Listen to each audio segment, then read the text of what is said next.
The Washington State Sports Network presents the Cougars Signing Day Special, presented by Northern Quest Resort and Casino. Earn bragging rights at Northern Quest in Spokane, Washington, with more slot machines, table games, restaurants, lounges, and luxury hotel rooms than anyone else in the region. Northern Quest. Yes, it's the best. More at northernquest.com. Here's the voice of the Cougars, Matt Chazanow.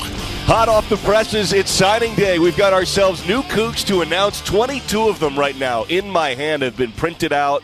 Coaches have been going wild here in the Cougar football complex, joined by Alex Brink remotely. AB, you were planning on being here. You have some family planning occurring, so congrats in advance. But you're on call for that one, and we're all really excited for the Brinks. But we've got ourselves Cougar football, signing day, new class. Coaches are really excited about this group. I know that we say that every year, but I'm hearing some genuine anticipation for early enrollees, for guys to get in here. And we'll go through who's going to be here early and the 22 names that have been announced here. AB, you've watched film of all of these new gentlemen. Some of them are junior college transfers. You have some high school seniors who are going to make their way here to the Palouse. Give me your 30,000-foot view of this class. You think some needs that were addressed immediately. What are your takeaways when you look at it first blush?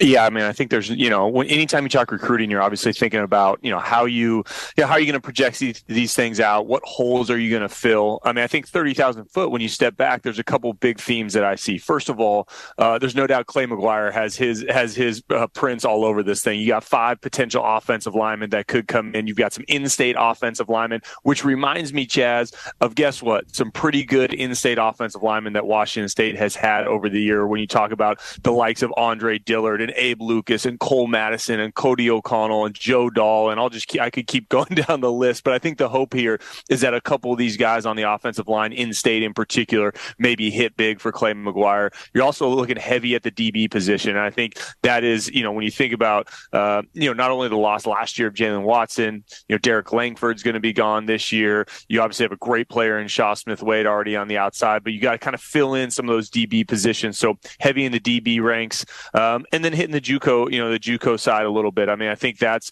an interesting way to go in the sense that, Washington State, particularly defensively, has had some real success with defensive players from the JUCO ranks. And I think that's something that they were trying to hit in this class. So I think the way we'll try to break this down is we'll go through those 2 main position groups you just referenced, the offensive line and then the guys in the secondary. And then what we'll do is we'll list and name the other position groups just so that everybody hears initially these guys. And then we're going to have Coach Dickert on in about a little over 10 minutes, and we'll talk to Coach and we'll get his sense. And, I mean, right around the corner, the coaches are all together in an office. The enthusiasm is audible. You can hear them hooting and hollering and talking to everybody, FaceTiming with the guys as their letters have come in. So the corners, Jamori Colson, okay, and he's going to be an early enrollee. He is a junior college transfer from Iowa Western Community College. Originally, he's from Georgia. 6 foot, 170-pound redshirt sophomore. Kewan Davis is a 6'3", 170-pound freshman. He's a corner. Now, he's also from Chicago, Illinois. That's where Shaw Smith-Wade is from, which is interesting. Stephen Hall, they love Stephen Hall. He's a JUCO transfer, so he may be ready to go. And AB, when I see JUCO transfers, a little bit older, a little more seasoned guys that I think maybe they'll compete more quickly than some of the high school seniors. Is that fair to say? Yeah, I mean, that's the hope, right, is that they come in and that they're kind of ready to go. When you go to the junior college ranks, you're obviously playing, college football, but you're also, going the junior college route is a hard piece. It's a hard thing to begin with. It's just a different lifestyle, right? So those players typically come out with a little more maturity. And, when you look at some of these guys, the ties you talked about, like a Jamori Colson, right? Iowa Western Community College, that's the same community college as Daniel Isom. So some success there with defensive backs coming out of these same sort of places. I think it's interesting too when Jake Dickert and this defensive staff, and they've done it before, they go across the country to find some of these defensive athletes. And I think, there's a couple as you look at these different guys, Stephen Hall, he's out of Northwest Mississippi Community College. He's a guy that, I like, he in coverage, he can absolutely track the ball. He's got great hips. He's got good size. And that's what you see with these DBs. You're talking about 6 foot, 6'3". So I think looking at some size from the DB ranks, Colson was the number 4 rated junior college cornerback in the country. He had an Iowa offer. He had a West Virginia offer. I mean, those Iowa in particular, they're going to play good defense. So if they're going after a guy like that, he fits in the puzzle. And then you talk about Kewan Davis. I mean, 6'3", 170 pounds. That sounds like Jalen Watson. That sounds like Derek Langford. Yeah. Tall, rangy. He's probably going to fill out, and you're going to hope that he puts some weight on and gets bigger. But, he had offers from BC and Duke. So, again, guys that are getting recruited by Power 5 programs. I'm going to hop in here also, AB, and we're going to do some on-air behind the curtain communication. Go down your list. There's some guys that are not yet in, so I don't want to jump the gun. Okay, I'm going to list the guys that we are going to talk about. These are the Cougs that are officially in right now from the cornerback position, right? So mentioned Colson, you mentioned Davis, you just talked about him. You got Stephen Hall, okay, and then Adrian Wilson, right, is a safety, 6'1", 190-pound freshman from Dallas, Texas, okay, and then the rest of them that are on your list we're going to hold off on for now from that position. The offensive lines, you mentioned, Noah Dunham is a 6'5", 280-pound freshman from Yuba City, California. You've got Elise, and I apologize also if I mispronounce any names. This is the first that we've seen him because this is just popping in here. I believe it's Elisa Pole, a 6'7", 320-pound junior. Now, you're talking about size, AB. You got 6'7", 320, a JUCO from Hayward, California originally, and then Nathan Pritchard is one of the in-state that you mentioned, Auburn, Washington, 6'5", 285, the freshman. And then Ashton Tripp is a local product, Tri-Cities kid from Kennewick High, 6'7", 270. So the offensive linemen Dunham, Gates, Pole, Pritchard, and Tripp, 5 big O-linemen, and one of them in particular seems to have had some time to fill out, 6'7", 320 there, the junior college transfer.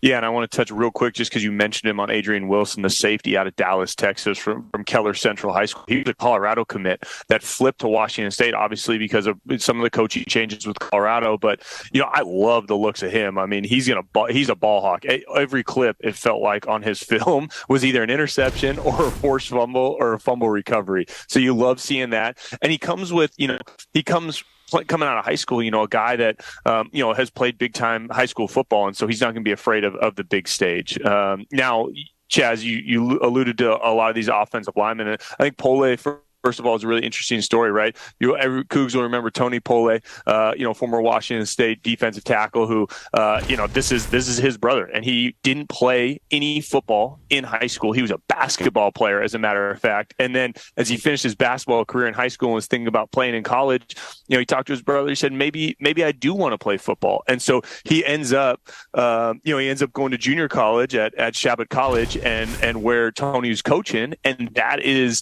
how he got into football. And you talk about size, he's already kind of filled out. Now he needs to develop as far as learning the game, but he doesn't have to develop his body the same way like an Ashton Tripp at 6'7", 270, who's kind of long and rangy, quote unquote, for an offensive lineman, who's going to get in the weight room and fill out more. The high school players typically are going to take, a year or two to get in there and get in the weight room and eat and do all the things, whereas a guy like Pole might be a guy that can step in potentially right away out of junior college. Tripp was the number 20 overall prospect in the state. I mean, he's a big in-state recruit, and Clay McGuire has done such a good job of planting the Coug flag in-state for this position group. It's amazing how immediate it is with Clay, where you Clay McGuire gets here, you get 5 guys, you get a big in-state offensive lineman from Tri-Cities. Yeah, I mean, and in-state in general, I mean, potentially, if it all plays out, you could have 4 in-state guys, which I think is awesome. But, again, I said it off the top in-state offensive linemen for Washington State during kind of Mike Lee, really during the Clay McGuire and Mason Miller, the other offensive line coach under Mike Leach. Those guys recruited heavily in-state offensive linemen and developed those guys and had a ton of success. And so I think that's a recipe that can win on the Palouse, and Clay McGuire's going right back to it and finding guys with great frames, 6'5", 6'5", 6'7", that they can fill out, and they have good athleticism with basketball backgrounds and track backgrounds. So I think to me that's a positive, and it kind of leans back to what we're used to, where you're heavy on offensive line in this recruiting class. You mentioned the 5 or so, maybe a handful, all said and done, in state. And we still have a few spots open here a few we have yet to announce, and a few that may wait. This is an early signing period. There is a later signing period that comes up in about 8-12 weeks or so. I forget the date exactly. So there is some time to add some extra guys in some spots later on. But just very broadly, hot off the presses here, you got Tennessee, Georgia, Illinois, Texas, California, Colorado, California, Tennessee again. One of those is JUCO, so sometimes from junior college you get a little bit more of a wider reach from where they went to high school. But then California, Colorado, Washington, California, Washington, Texas, Mississippi, again another junior college, and then Washington and Texas. So it's a very Washington and then Texas and California heavy class with some additional spots in there. A couple from Tennessee, but again one of those is a junior college. Outside of those two spots, the corners and the offensive line, the linebacker position, which is of note because you lose Francisco Malangoa, you lose Travion Brown, and of course Deion Henley's going to the NFL. There's a graduate transfer that is from the Texas Longhorns, and that's Devin Richardson, 6'3", 234-pound grad transfer. Now, he was at New Mexico State in Las Cruces and was a freshman All-American, had a monster year for the Aggies, and then transferred to Texas where Steve Sarkisian is, and now he'll be leaving Texas and coming here onto the Palouse. He is Devin Richardson, originally from Klein, Texas, and so he's an older, bigger body, 6'3", 234, and I think it sounds like the Cougs really like him. Yeah, and I think your hope is that, you can continue to catch lightning in the bottle with, the likes of Deion Henley, who transferred from Nevada. I mean, this is, when you think about it, this is essentially a former kind of Mountain West or, Sun Belt linebacker that ends up going to Texas because he was really talented as a freshman, had in a couple of years at New Mexico, 70 tackles. He had 10 starts in 2 seasons. I mean, he was a guy that, that included a COVID year that I think going to Texas thought he was going to play a big role, and then he didn't. And that could be for any number of reasons, because Texas, they recruit heavily, they get their own guys in with coaching changes and things like that, but he played in 20 games. He was a special teams player, but he could come to the Palouse and this is one of those opportunities for a resurgence, right? And he's seen football at a really high level for a long time. And I think, for Jake Dickert as kind of a linebacker guy and an evaluator, he's saying, boy, I can get an experienced body in here, great frame, guy that can run,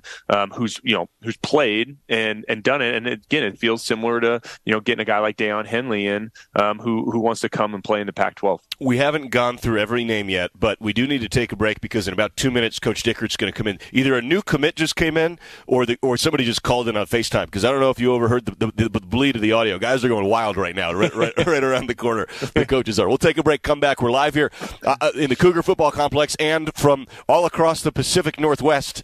It is yours truly with AB. We'll have Coach Dickert on shortly. And little Billy and... Santa! I knew it. You are real. Shh. This is so cool. Can I see your sleigh? No, I drive a Porsche now. Won it at Northern Quest's Upgrade Your Sleigh giveaway. Good timing, too. That sleigh's nearly 2,000 years old. Almost out of warranty. The Upgrade Your Sleigh Porsche giveaway at Northern Quest. Get 1 free entry daily. Play for even more. Details at northernquest.com. Saturdays are made for football, and when the game is on, we're finally off. Off duty, offline, out of office. A cracked Coors Light is our do not disturb message to the world. On game day, we don't think about the 9 to 5, but worry about the 4th and 1. So this Saturday, grab a Coors Light, press play on some pigskin, and pause on everything else. Coors Light, mountain cold refreshments, made to chill. Proud partner of Cougar Athletics. 2021 Coors Brewing Company, Golden, Colorado. Celebrate responsibly. Cougar football. Rolling right with the ball, going to throw the long ball down the middle, man open. Watch the end zone, leaping grab, touchdown, and the Palouse is going to pop. Cougar football from Learfield. College sports fans now have access to hundreds of weekly podcasts that zero in on the college sports world. Now available in the Varsity Podcast Network and part of the new Varsity app. The app is free and available from wherever you get your favorite apps. Download the Varsity app today to have access to hundreds of national podcasts as well as your favorite team-focused podcasts. The Varsity Podcast Network, now available for free on the Varsity app. Download from the App Store and listen today. This is Cougar basketball. Kicks it in the lane. Day, hammer time. Two-hand flush filling the lane. He wants Mullins give him his 8-3. Tune in all season long as Kyle Smith and the Cougs look to make more noise in the Pac-12. Right side, Bubba drives in and hammers. Wants the record for 3. There it is. An all-time Cougar record. It's only on your home for Cougar basketball, the Washington State Sports Network from Learfield.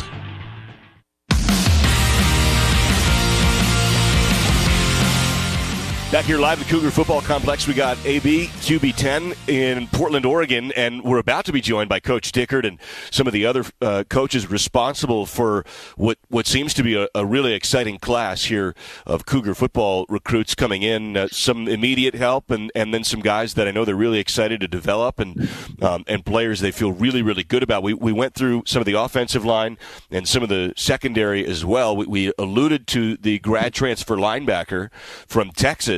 And we're about to get Coach Dickert here in just a moment. Tristan Bohannon is another linebacker from Memphis, Tennessee. AB, we've been doing this show for quite a while, not a decade, but we're getting there. I don't know that we've seen a Memphis, Tennessee here on the Palouse. I'm excited to talk to him. And 6'4", 215 freshman Tristan Bohannon from Memphis, Tennessee.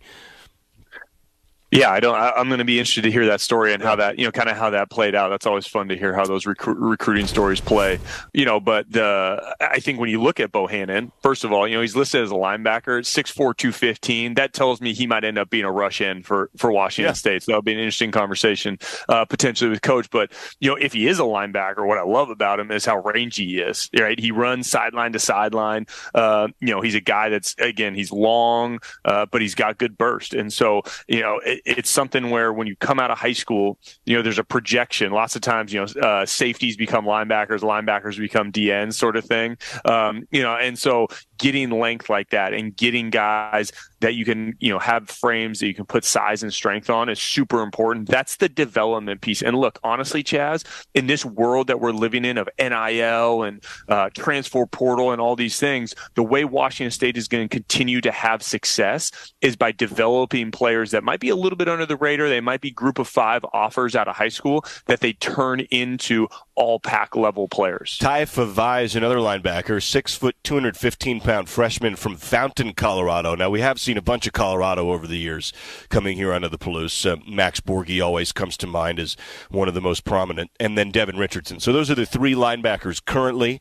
And if you were to go down this list and keep looking, you see some wide receivers, a quarterback from a high school that Coug fans know super well, Santa Margarita High School.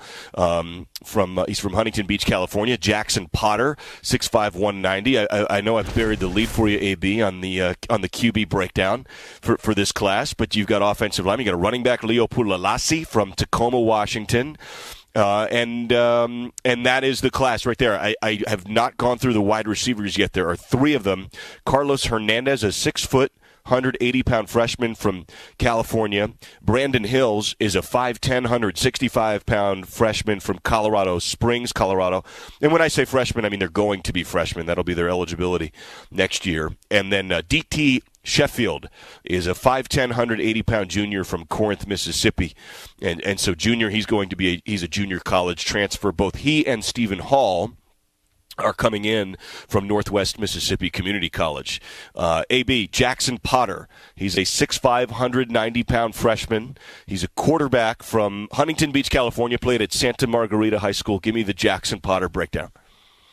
Yeah, I got to see Jackson as a part of Elite 11. That's the quarterback competition and camps that I get to travel around the country and see the best quarterbacks really throughout the nation. And so saw him down in L.A.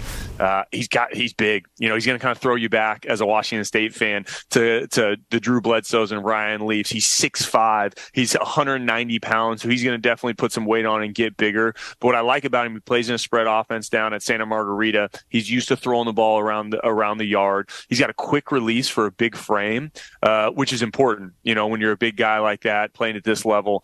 And he pushes the ball downfield, and I talked to the coaches in the lead up to this class, and they wanted a guy that could drive the ball downfield a little bit more. They wanted to make sure, that the player had the arm strength to take advantage of all parts of the field, and Jackson Potter can do that. And that's why I think Coug fans should be excited. Kind of late signee here, and he's a guy that is going to be fired up to be at Washington State and be excited to be here. And I think that's the most important thing, and a player that can come in and get behind Cam Ward and be a guy that can learn the new offense as it comes in and get better. And I think he has a chance to be special at Washington State. Same high school as River Craycraft, Riley Sorensen, Kyle Sweet, and Clay Thompson, Nick Begg. A lot of Cougs have come out of Santa Margarita High School. Top 50 pocket passer rated in America on ESPN.com. So, high-rated kid. I think he was a 3-star, whatever for whatever it's worth. It might have been a 4-star. I think he's a 3-star QB, and a guy that you had actually given me a little sneak peek on before we got on the air here, and I know you felt really, really good about him 72 hours ago. I think you said, "Hey, Cougs got a guy. Maybe he can really throw the ball out of California." Absolutely. It's exciting. Yeah. We got 3 wide receivers. I mentioned Carlos Hernandez, Brandon Hills, and DT Sheffield. And it is we haven't gone through the D linemen yet, but it is it's the Cougs. And I tell you what, AB, we're going to get the coach on live here. We're going to skip the break. We're just going to throw a headset right on you. I love this sweatshirt, by the way. Oh, fantastic. Yeah, thanks for doing this, Coach. Yeah, absolutely. Congratulations on the class. Oh, it's a great day. It's a great day. We got Brinker on live here, remote. Brink, you look good. Yeah, he does You're good look this early in the morning, man. You wake up looking like that? Yeah, I try my best. I love it. Thank you. No, it's a great day to be a Coug. I think this is the culmination of a lot of hard work by a lot of different people, but finding players of high character, obviously talented athletes that love the game, that love the Palouse. I mean, we always recruit to 2 things, okay? First one is this whole group of men, they want to be here, right? They want to be a Coug. It means something to them. They understand, the toughness, the gritty, the process that we're going to put them through. And the second thing that we always ask is trust.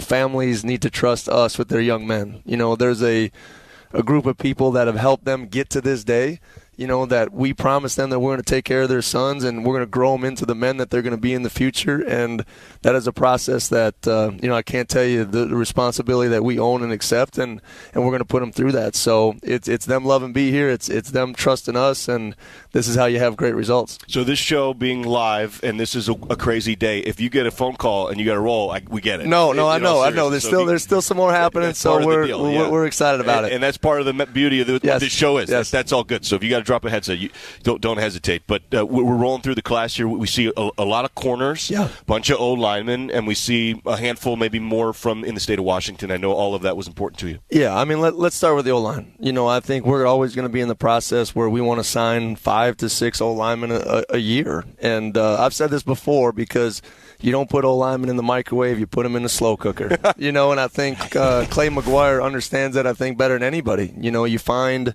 big, long bodies, and you project what they're going to become. And I think that's an important part of our process, but those kids just don't happen overnight. Abe Lucas doesn't happen overnight, and one of our biggest philosophies on defense is finding big, long corners, and let's see where they all fit. Armani Marsh was a corner when he first got here. Now he plays nickel. George Hicks was a corner, and then he ends up as a free safety. So, high school coaches are smart. Let's put our best athletes at a corner, and let's find ways to mix and match and get there. And, we'll continue to grow in at the line of scrimmage. So there's a lot of special ones in this class, and I know we'll detail those guys as we go. Yeah, we need to get one of these, like, when they do the draft coverage on TV, they get that sound when a guy comes in. We just got a little breaking news here. Warren Smith just committed, and I know you're really excited about Warren Smith. 6'1", 175-pound freshman from Richmond, California, and El Cerrito High School is one that's brought a lot of a lot. Derek Langford, Armani Archie, Lamont Thompson. Yeah, I mean, there's just a rich history, and talk about loving football. It's an area of the country that loves football in the Bay, and El Cerrito's been great to us. And, Warren's going to be a mid-year enrollee, so he's going to be one of those guys that we get an opportunity to get our hands on early and have instant impact. And trust me, this one was one of those when you get that final signature in there. I mean, there's nothing better, so great family, great people, and, like I said, there's people running at him all the way down to the wire, and we're excited to have him as a Coug. I told AB, I said, I wish he could be here for just to hear the coaching office. Yes, the enthusiasm. Yeah, because we signed, our first one came in about 4 a.m., right? So it was a quick night of sleep, but there's also just a lot of excitement because, like I said, the work that's celebrated in that room, the phone calls, the time, the family, the travel, it's incredible. How has this broken out now in terms of geography, delegating responsibility to coaches traveling around? To what degree can you bring me through that process for how you guys split apart the country? We got Memphis, Tennessee on here. You got a little bit of Georgia. You got some community colleges. Well, I think it's one of those things where we will still be area-based, right? So, we have coaches really in their areas, and, tomorrow starts 24 class, and we get out in January and we really start to, hammer out locally, right, who's the best players in Washington. It'll always start there. And, we'll talk about our Washington signees as we go throughout the show. But so it starts there and it branches off, and then, come spring, we get a lot of coaches that go see positionally what they want. We get the coordinators out all the way across the country, and I think just technology has changed recruiting, and I think it is a national footprint. Right? I think there is some things that you always want to fill in from some junior colleges.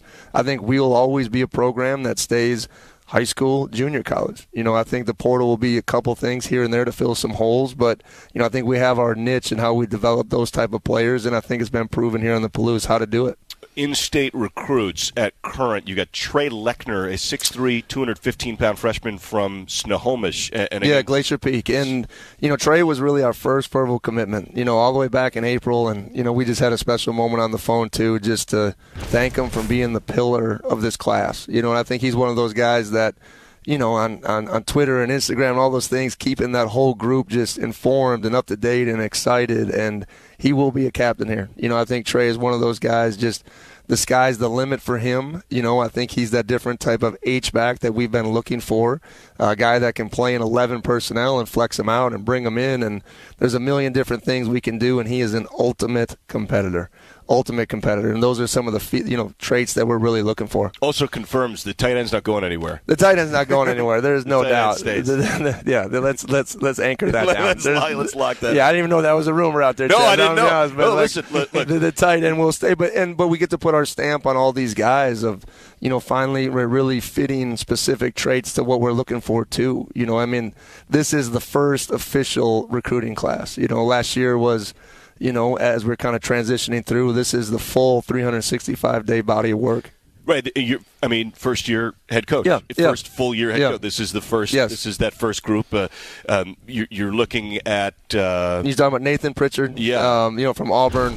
Nate's just one of those classic offensive linemen that. Same thing. What is he going to be 2 years from now? Right. Incredible long features. He's an incredibly great wrestler. I love old linemen that are good wrestlers.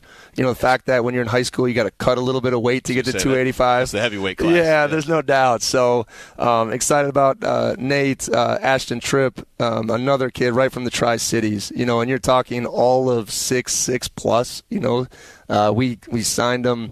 He just turned 17, so he's going to continue to grow and get bigger and better. Out of Kennewick, and he's one of those guys that I've been talking about that has just been really through that process. Leo Pulalasi, Leo is one of those guys that we just see being that versatile tailback, that between the tackles, you should see him. And it was a struggle. It's funny, because, I'm a defensive guy, right? And he plays both ways, and then you look at him and you're like, man, the linebacker coach wants him, the running backs coach wants him, and Coach Atawaya won out. And that's in Leo's passion, too, won out for everything and what he wants to do at tailback. So, we're just excited about, those group of guys and how they really set the tone from our state.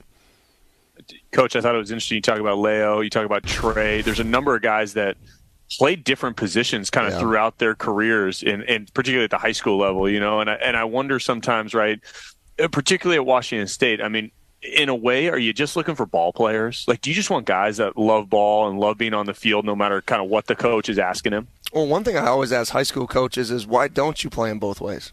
Right? If you have a Division I athlete, when you're in high school, let them play, So we look for a lot of tangible pieces. I want to know what they're like at practice. We always watch game tape to see what they do when they fail, right? It isn't just fancy highlights. Like, what do you do when you miss a tackle? What do you do when because game tape isn't perfect. And we love leaders. We love captains. We love multi-sport athletes. So those are the guys that go from sport to sport, and that means I think their ceiling is really high, Brink, right? So guys that can make plays on both sides of the ball, we put a high value on that because I just think it shows the passion that they have for the game. To what degree is your emphasis immediate and in general in any recruiting class, not just this one, but are you going, all right, we need X, Y, or Z today, right now, versus we want to develop and we're going to go 1, 2, 3 years out? Well, I think there's a process to understanding the roster, and knowing that you have to always establish a base while you're kind of addressing immediate needs. And the immediate needs will still be a process as we go throughout January. We get another set of visit after the new year. Right. It was difficult in the bowl game to lose an official visit. That was part of that weekend when we played. But, so you always have to be thinking future, projection, laying the foundation, especially here, right? We are a developmental program, and that's something that we'll never lose. And you do that by finding the right high school players. And college football, we know, is changing drastically, so I think there'll be a bunch of kids, too, that fall through the cracks that, because guys are chasing transfers. I think we can live in that world and be highly successful doing it. Makes me think of the new strength coach who was just hired to introduce him to me and to five. I've seen his social media posts, but Ben I haven't met him yet. Incioni, and Ben and I got an opportunity to work with each other at Wyoming. He came to us from LSU, where he built a long-standing foundation there of just really learning what it takes to develop men at the highest level. And that's building relationships, that's challenging them each and every day, but it's strength and conditioning. And what I love about Ben is it starts with strength. Everything you want to do on the field to be better, to be more explosive, to change your lateral movements, it begins in that weight room, right? And I think strength and conditioning has shifted over time to be all about the field, but it is all about the weight room, and then we'll teach and work and enhance those movements, right? So I just think it's really important to be really aligned. And, Ben and I, with his family, we believe in what he's going to be able to do with our players. So I think it's an exciting day for Cougs. You saw a tweet from Leonard Fournette last night. When I was at Wyoming, Fournette was actually there training. And in Laramie? In Laramie, I didn't right? know that. And hopefully we'll get him to the Palouse. I've already got a quick text, so hopefully we'll get him training with us here in the Palouse as well. But it just shows the type of impact that he's on players in the past, too. He maybe finally someone can come around and hang with Brink in the weight room. Yeah, Brink, yeah. Brink, you still getting the squat rack? Yeah, he does. Coach, come on. Come on, you're just biased and tries. I don't wake up looking like this, Coach. Very true. All right, you got AB, do you have something? I didn't mean to cut you off. I wanted to add, Coach, you mentioned obviously the high school and the development side of it, and transfer portal is not going to be a huge part of it, but you did bring in a guy, graduate transfer, potentially at the linebacker position. Yeah. Just want to get your thoughts there. Yeah, Devin, Richardson is an interesting journey sometimes how recruiting all works out. We recruited him the first time he left New Mexico State, and he was a freshman All-American there, and, from Texas, so it was hard not to go to the University of Texas. And then obviously once he graduates, he's looking for a better opportunity to make sure he gets more on the field, and we already had a prior relationship. It's funny. He goes, Coach, you were right. What you said the first time came true. So we're excited to get a veteran linebacker, and we'll be looking for a couple more to make sure we plug and play. But Devin, I think, gives us instant impact, instant leadership, his work ethic, and just who he is as a character. One of the biggest things I tell our guys, one of the most important things are the things that you can't measure, right? So your character, your hard work, your passion, being a great teammate, and I think, not just Devin, but I think this group of men has a lot of that. Who are some of the unsung heroes, or the guy doing all the work behind the scenes to get this class together? There's so much work, and obviously the full-time staff members. I will say this: all our full-time coaches, as football has changed, the pile of their workload of what they have to do just keeps stacking up, right? I'm a big fan of going to 15 full-time coaches, but there's a lot of people behind the scenes. Rob Schlager is our director of player personnel. I can't tell you the countless hours of film that he has watched, and it's highlights, it's game film. It's him when he's here. I mean, he'll analyze someone's traits like you wouldn't even believe, right? And that's a little knock-kneed, a weird toe, this and that. You know what I mean? We got every body of information possible. But then on to our director of scouting, Justin Kramer, our director of recruiting, Stacy Ford, on-campus recruiting, Taylor Lee. Our scouts, Parker Cundiff, Ty Murphy. There's just countless people in our building, creative. I mean, it's just there's a lot of men and women that have poured a lot of their time into making these special moments happen that I can't thank enough. And the world of recruiting, I don't even know if anyone truly understands it, but it is the lifeblood of your program. And just really excited about the men that we have in this class. There's NIL, there's the portal. Yeah. This signing day didn't used to exist. Yeah. So not long ago, you and I wouldn't have been here. This would be in January, February. I forget the date off my head. Yeah, it was February, first Wednesday. Yeah. And that was a long time to hold kids. And I'm going to put it out there. I'm still a fan. Let's move signing day September 1, right? As soon as you go, you can sign September 1st, and, let's see who's really in. There's so many verbal commits and flips and all this stuff. It turns into a little bit of a wild goose chase as you go, but, excited about, like I said, the trust of these families and sending them here to Washington State. How wild, there's so you're coaching each week, right? Yep. You just were in the bowl game. You just were in Los Angeles, yep. right? And Brinker and I are getting prepped for each game each week. Underneath all that, the undercurrent happening is recruiting, right? You guys are in LA, you're coaching the game, then you're going out to recruit. Now, this is going on year-round. How chaotic is it? How is it anarchical? To what degree? I mean, it's like Mad Max. You driving around the desert. And is a good metaphor for what I envision it as being. It can be. It can be. Yeah. Like I said, there's different periods. In January, we can be out as head coaches, and all of our coaches can be out. In May, it's just the assistant coaches that can be out on the road, and then obviously once you get to the December contact period. We were, coaching in the morning last week, and then we were in home visits at night and vice versa, just to try to make sure that, we're doing everything that we possibly can. So, once again, there's a lot out there that I think the normal, person or fan doesn't understand what it really takes to do this. And in this climate, in this world, I mean, it isn't about the love. It is just about the trust that you're trying to show people and what that means, going forward. And I'll still be in a lot of homes in January, and because I didn't get a chance to get to everybody yet. And trust me, when you go to someone's home, you understand who they are, right? And trust me, I've had some fantastic meals. Oh man, I had to go out there in this world. I mean, some red beans and rice. I mean, just like it's been incredible. Some gumbo, some cornbread. I love it. Let's go. And Coach Dicker's not afraid to eat when we get in his homes now. I always tell him, I said, don't be, don't judge me on how much I eat, because I'm going all in. Let's go doubles. You don't get third plate. You don't get this every step of the way. So before we cut you loose, because I know you are busy still today, working. AB, you got anything else for Coach? I don't mean to put you on the spot, but we're on the fly here. We haven't even mentioned the wide receivers yet. I keep on naming them, but wide receivers are of note here. One of them is a junior college transfer, DT Sheffield. Yeah, DT is going to be phenomenal. I mean, everyone envisioned Renard Bell 2.0, right? I mean, that's who he is. He's electric. Rob Farrell-ish as well. A lot of people, try to put DT in a box. We just see what he can do, and he can be explosive. I think he's going to be an explosive player in the return game as well. Carlos Hernandez will be here in mid-year, so that gives us a big advantage to start working with one of our young players. And Brandon Hills is almost a national champion long jumper. We're talking 23 feet. Wow. So he might also do that for Coug track. Really? It's a big passion of his. But you're talking about that's the explosiveness of that type of player. And over 1,000 yards. I think he was almost a Colorado State Player of the Year. And he's just done a lot of great things. Great athlete. Oh, great athlete. Wow. Thank you, Coach. Yes. Congratulations. Congrats to all these guys, but congrats to you as well. There's a lot of work put into this. Yes, I was trying to peel that back. Yeah, and the best part is there will be more. I think we had tremendous success in the second signing day in last year's period.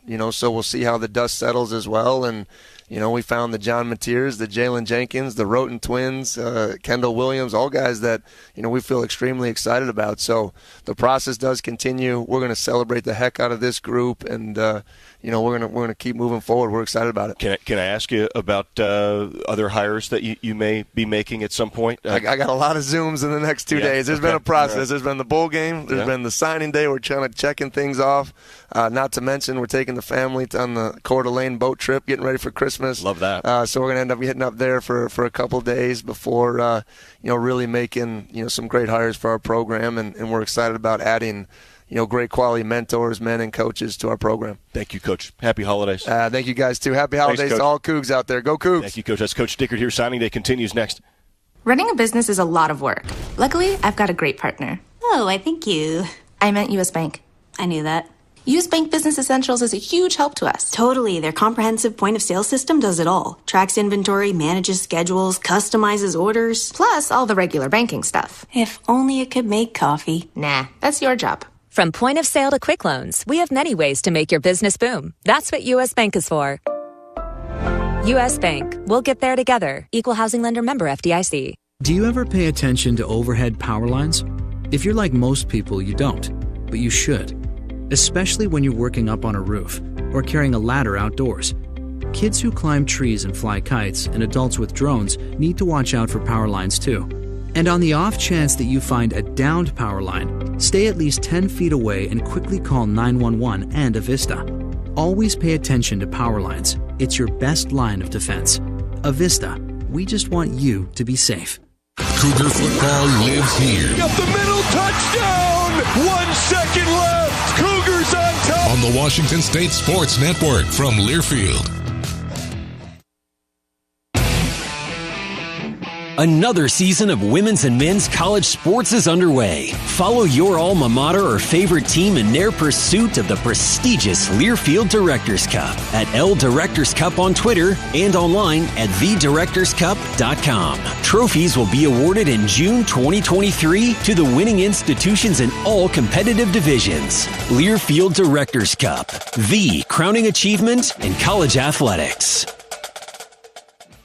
Whenever I see somebody purchasing something with their WSU card, I always like to give them a Go Cougs. It brings me back to when I was in Pullman. From the rolling hills of the Palouse to keys jingling before every kickoff, there's something special about being a Coug.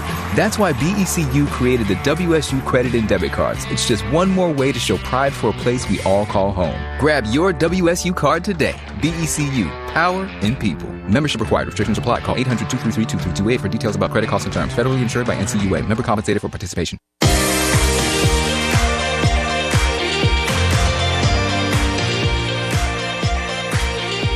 Back here live, Cougar Football Complex, along with QB10 AB Matt Chazanow with you. We've got ourselves about 20 new Cougs right now, and also I want to mention, Santa Margarita High School, Billy Newman may have been the flag bearer. Can't forget that. That's our guy. Come on, that's our guy Billy. So what a great pipeline for Cougar football. I believe Billy still stands number 10 all-time Cougar tackles, I think is the number. And he can thank Jihad Woods for bumping him down from 9, I think is what that is. Defensive tackle Ansel Dimba is a 6'3", 280-pound freshman. 6'3", 280. He's going to be a freshman. That's a big high school senior from a phenomenal program in Texas, right, AB? Yeah, I mean, they've got I think they won their 11th state title. One of the best 5A Division I programs down in Texas. And his coach Tim Buchanan is legendary. And so when you think about getting players from quality programs at the high school level, those guys, that's what Coach Dicker's talking about. He wants guys with character. He wants guys that work hard, guys that love football. I mean, Ansel Dimba, he comes from Aledo High School. He's all of that. He's played against great competition. He knows how to win. He knows what it is to trust the process. And, I think that's really special. On top of his physical qualities, at 6'3", 280, he comes in as a D tackle, that has a chance. He doesn't have to spend as much time, grinding to put on the weight, so to speak, and fill out. He's kind of got some of that already. I loved his first step. I mean, he got off the ball so fast. Really strong hands is what you want for a defensive tackle. So for Washington State, I mean, when you can recruit big bodies at the interior, as we have seen over this last year, I think Chaz, I think back to the broadcast when we did the bowl game, we were talking about those 3 senior defensive tackles, guys that don't get a lot of credit, but are huge parts of this defense. Dimba is a guy that can come in and provide depth there and develop and be one of those type of guys. For a defense that at times this year was flat out dominant, the 3 guys, Christian Mejia, Antonio Pule, and Amir Mujahid were 3 of the unsung heroes when it was really rolling. And Mejia was fantastic at times this year. Mujahid had a ton of tackles, and those guys never get enough credit. You and I were joking about how they're the they're the offensive line of the D line. If you know what I mean, they don't get enough stats. They don't get enough credit. They don't get enough spotlight. Wide receivers: Carlos Hernandez, Brandon Hills, and D.T. Sheffield. Carlos Hernandez, 6 foot, 180-pound freshman from California. Brandon Hills, 5'10", 165. How about his athleticism to be essentially a state champion and a pack-level long jumper? 6'8", 180-pound, 5'10", 165 from Colorado Springs. They'll both be freshman next year. And D.T. Sheffield is a junior college transfer. Coach was just saying, like a Renard Bell Redux, a 5'10", 180-pound junior from Northwest Mississippi Community College. Yeah, and he is. I turned on it's funny that Coach said that, because I turned on the tape. I was like, wait a minute. That's Renard Bell. Like that was Terrell Harris, Renard Bell. Like that's great. He's smaller. He's in the slot, incredibly explosive. When he gets the ball in his hands, it feels like, every touch is going to the end zone sort of thing. And Coach mentioned the return game too. He's pretty explosive in the return game. And I think the idea of going and getting a guy like D.T. Sheffield out of junior college is that he can come in right away and he can be a guy, that can make an impact in some capacity, because you're losing Rob Farrell or you're losing Renard Bell. So you lose 2 guys in the slot. You need some depth there to come in and a veteran presence. I love the high school guys. I think Carlos Hernandez, when I turned on his tape and I looked up his background as a junior, he was number 2 in the entire CIF in California in total yards. I mean, he was a guy that was so productive in high school, and he's a little bit bigger frame. He's 6 foot. He's 180 pounds. He kind of reminds me, honestly, of Brandon Arconato when I saw him. Long strider for a guy that played in the slot, but strong hands when the ball's in the air. I thought he has a chance. Like Coach said, he's an early enrollee. He has a chance to come in and potentially make an impact as freshman. And then Brandon Hills. I mean, you heard Coach talking about the track as a long jumper, even in the 100. I mean, he's like a low 10.9, high 10.8 100 guy, which means he can really, really run.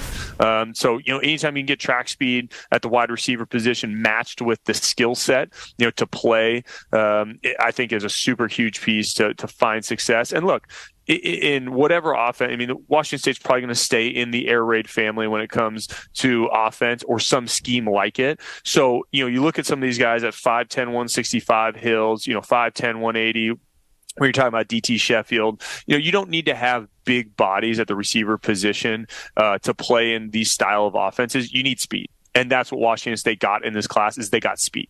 Yeah, you don't always have to be Des Patman. You can be Renard Bell. Arconato wasn't huge. In fact, Arconato maybe had the best hands of any receiver, River Craycraft, Gabe Marks included. Those guys will say that. He caught everything. Yeah, I mean, those guys, especially in the slot, right? You want guys that aren't afraid to go over the middle. aren't afraid to catch the football with some contact, but then are also disciplined route runners. And that's what I really liked about Hernandez's tape is, he was a guy that, had that discipline at the running routes. You saw him, if you watch his tape, for those that love to dive into these things like I do, you go watch his tape and about 3 clips in, he's running down the middle of the field, down the hash mark, and he does kind of a nice little lean, and he sticks and he breaks to the middle and boom, ball's right on him. And that is all about, his feel and understanding of the receiver position. And so, those sort of things, that's what reminded you of River Craycraft. That's what reminded you of Arconato. All right, we're joined here live right now by Taylor Lee, our director of on-campus recruiting. Taylor, let me throw a headset on you. Thanks for joining us. And we're live here. Taylor, you have unique insight into how this all works, how this shakes out. Thanks for doing this. Absolutely. Thanks for letting us put you to work. So, Taylor, director of on-campus recruiting, tell us about these guys. Tell us what this process was like. Yeah, it's awesome. I have a very unique perspective with them because I see more of the family side of it. So I coordinate when they come for their official visits. And it's just really cool because you get to see them as sons, as brothers, as, you just see a more personal side of them. And they're all of the guys that we've signed today and, more to come in the future. But they're just all very special, genuine humans. And I think sometimes in the glitz and glamour of football, you miss the people side of it. And I'm lucky enough to not really see all of the football side. It's really just the personal side. And I get to know them as people. And they're just a really good group of young men, and I'm honored to get to know them and get them on campus here like in the spring and in fall of next year. So it's been awesome. How much do you try to dissect locker room fit for guys? Like, how much do you know the current team? You talk to Coach Dickert and you go, yeah, that's going to work out really, really well culturally, and I know that the chemistry in the locker room is integral to how this all works. Absolutely. Well, a big part of it is, when we're matching up the recruits with their player host who hosts them for the weekend, we kind of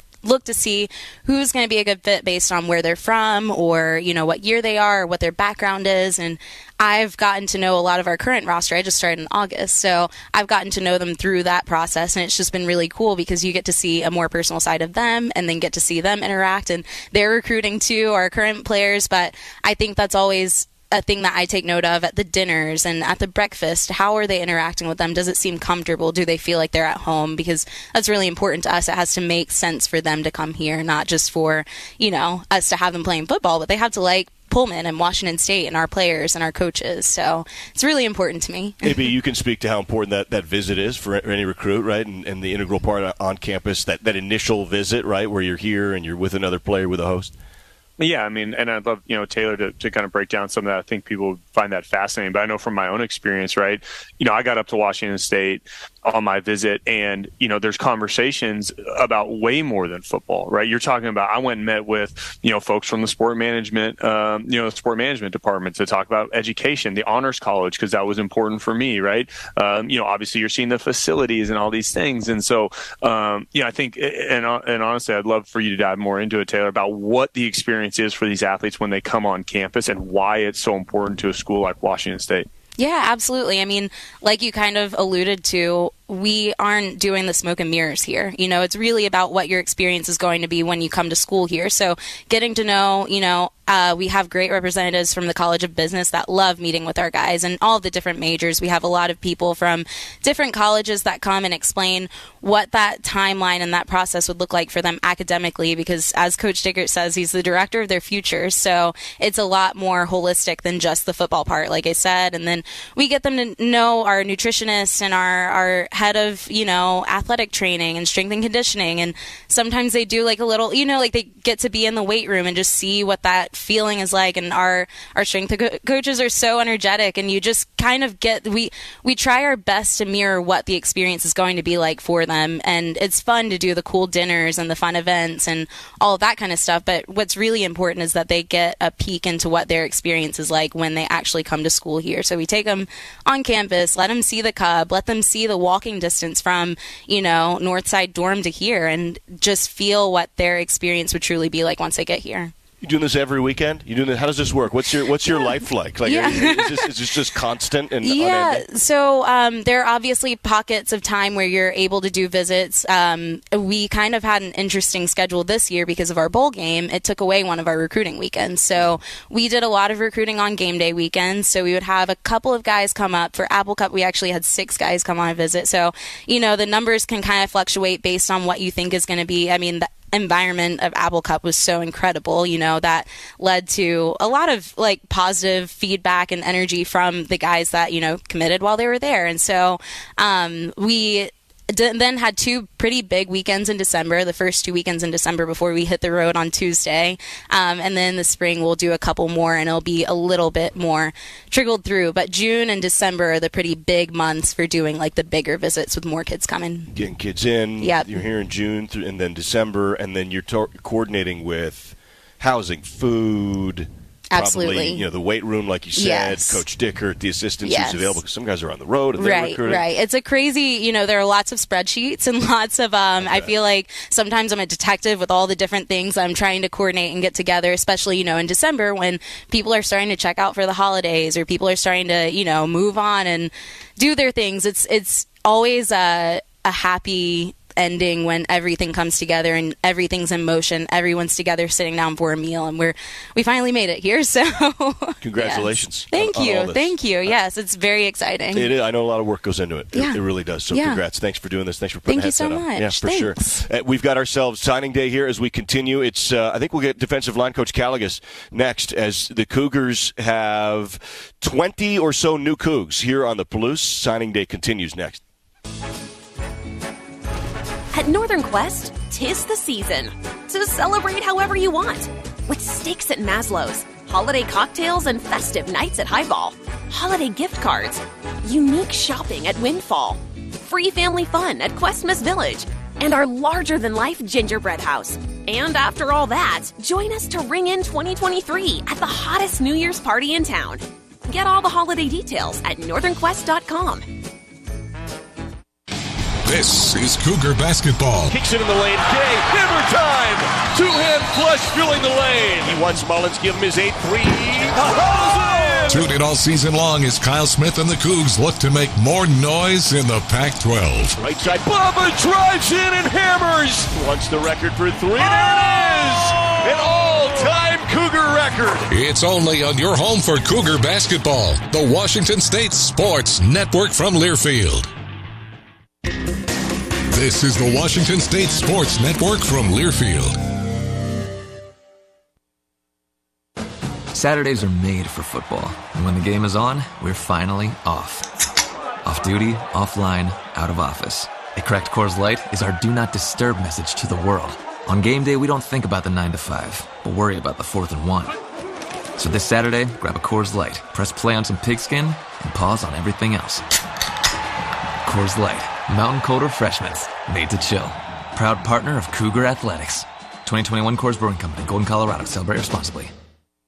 Your one stop for all college sports is the Varsity app and the brand new Varsity Network website, thevarsitynetwork.com. Keep up with your favorite teams and the rest of college sports, no matter where you are, with thevarsitynetwork.com. Live and on-demand broadcasts, your favorite college-centric podcasts, with stories and video around college sports and your favorite teams. Be sure to download the Varsity app and check out the brand new Varsity Network website, thevarsitynetwork.com.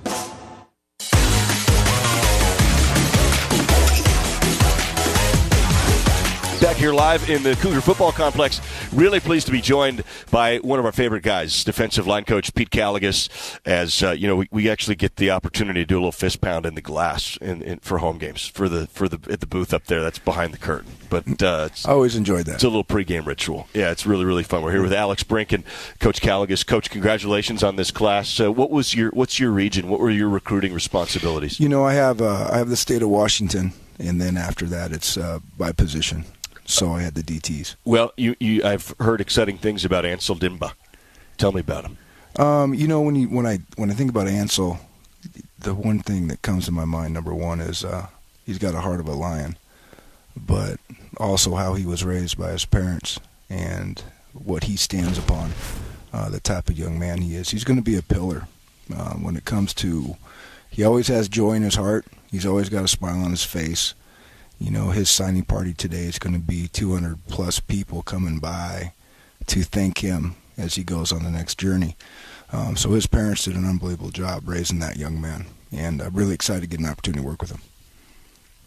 Coach, talk about, you know, as the in-state recruiter and kind of taking the lead for Washington State there, what it means to, you know, make an impact and bring in some, you know, not only really good players, but, you know, from across the state, and plant that Coug flag in the state of Washington at the high school level and bring in those talented athletes. You know, I think that was the most important thing when I came in January, was to get back out in the state and hit every school the best that I could. But what was fun is I've been in the state for so long with a different logo, and right. You know, I was always I had the Steamboat on for 13 years recruiting the state of Washington. So I've known the coaches for a good amount of time, even from when I was at my previous job. You know, I think of guys like Monty Kohler. Monty Kohler, the head coach at O'Day, here's a man, when I first started recruiting, he says, "I'm not letting you in the door." I'm like, "Why, Monty?" He says, "Because you beat us 33-0. And when I was playing at Bellingham High School, I'm like, "Really?" And then he let me in. And so the relationships have been built with these coaches are lifelong. I really appreciate what they do. You know, sometimes I don't think high school coaches get enough credit for what they do on a daily basis of putting a team together, keeping the team together, but then how they lead these young men, especially today, and to give them the experience to be a part of something special. In state, I see a lot of offensive linemen. I see running back, Leo Pululasi. I see a concerted effort, as Coach Dickert has relayed initially prior to this whole process this year, of to Brinker's point, to trying to make sure some of the top in-state talent is coming here, right? And there's great intent there. To what degree do you work with, say, Clay McGuire or Coach Atuwaya, if they're offensive linemen or they're running backs? You work in tandem when you're looking at folks you won't coach personally, positionally, you know, in your group. There's so many. I don't want to say there's so many lines of communication, but it goes from director of player personnel all the way down to the time and effort that we put in to it, to the position coach and the area coach. You know, so I'll always do my first eval, and then I'll send that on. And then once it gets through there, it'll go to the position coach, and it goes further. But once a young man's offered, I think the most important thing is to understand is that it is a team effort. There's so many people involved.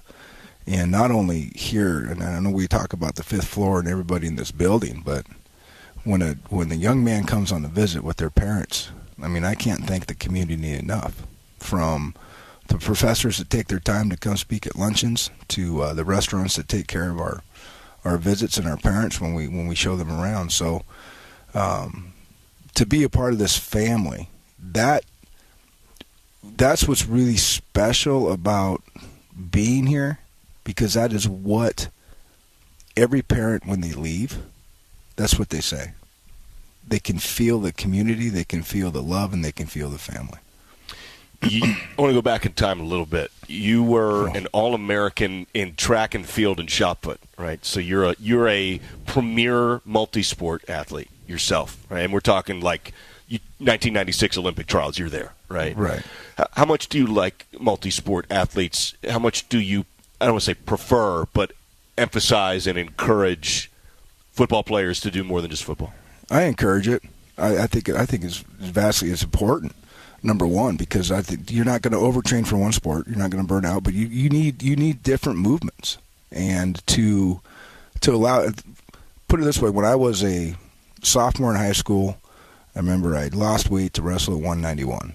And after that wrestling season, that's what made me a better athlete.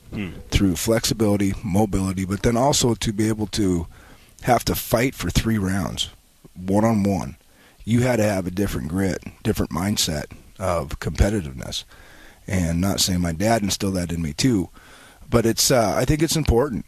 And you're only in high school for 4 years. You better enjoy everything you have, because once you get out, then you can specialize, and you'll have the opportunity to specialize. And sometimes you're going to specialize it for the next 4, and that's it. And if you're really good, you will go to the NFL.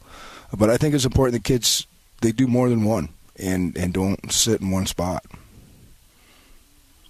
Ansel Dimba comes from a great high school program down in the state of Texas. How much, when you're looking at that, I mean, and kind of like the multi-sport piece, you're creating this, this puzzle as you look at these recruits. When you look at athletes that come from great programs like that and play for great high school head coaches, how does that fit into kind of maybe not your evaluation, but as you look at these guys coming to campus and what that means?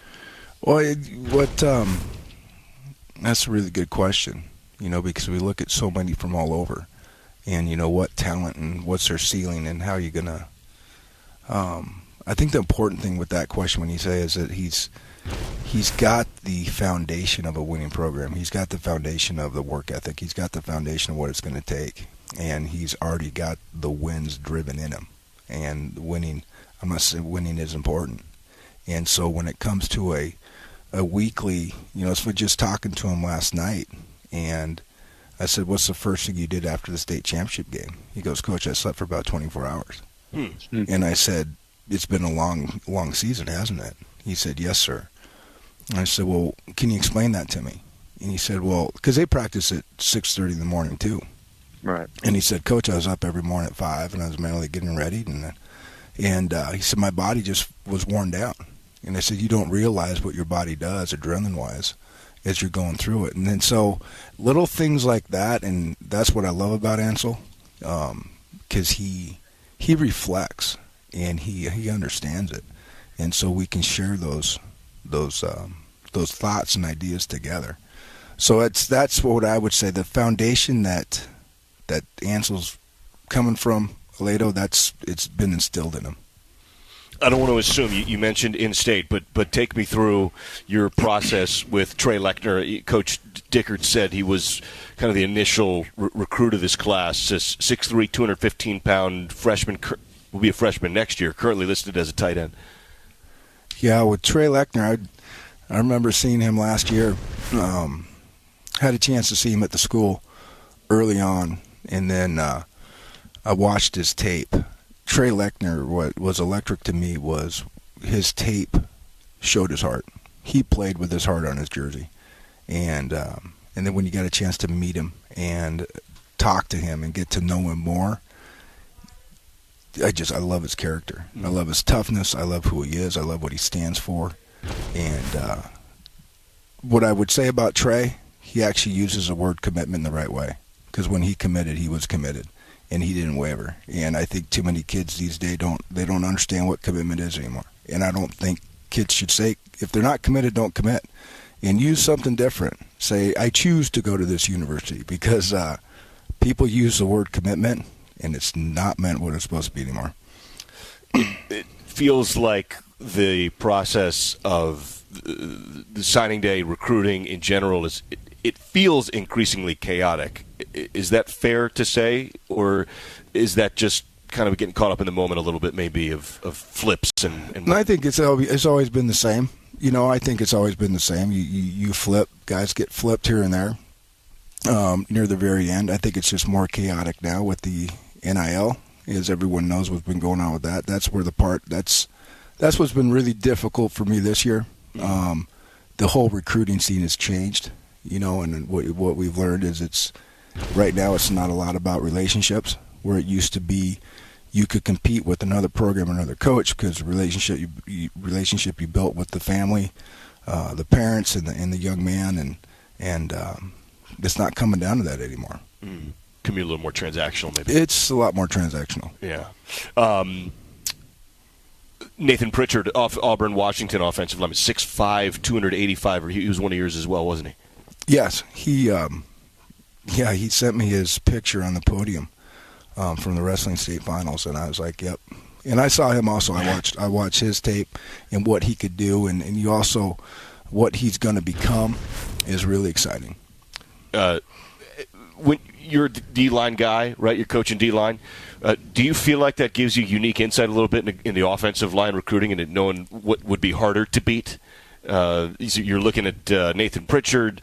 Ashton Tripp is a Kennewick kid, Tri-City, 6'7", 270, big boy, 270-pounder, is going to come in and maybe not have to do too much work possibly to add weight to get to where he wants to be. He won't have to do too much to add weight, but he will. I know. Big Ben's going to come in here and he's going to change that body and put some mass on it, some even more mass. But when you look at like Nathan, you look at Ashton. It's what they've already got in them that that we'll get out of it, and it's going to be really exciting to watch those two play together. And same thing with Trey. It's going to be fun to watch Trey because he's already explosive and dynamic as it is, and how he's going to just climb from that. It's going to be fun to watch. You've got yourself a group of interior linemen who are veterans who are moving on, guys who were really, really successful. Christian Mejia developed so well, Tony Poulay, and Amir Mujahid, three guys that I loved talking to those three guys. Amir Mujahid's a great personality. He'll be missed. He's a really wonderful guy. He'll do great in life. But those three guys anchored an interior defensive line that over the last 2-3 years really vastly improved. Well, I thank those men a lot because, like I said, when we came back in January last year at this time, and they were all in the seats, and I said, "Thank you, men. That shows me that you trust me." And they came back. They could have easily hopped in the portal like everybody else was doing a year ago at that time, but they chose to be back in those seats, and they trusted me. They trusted the process, and I cannot thank them enough for what they gave. And you talk about Amir and Christian Antonio, from the leadership aspect to the energy and the way they attacked each day to get better.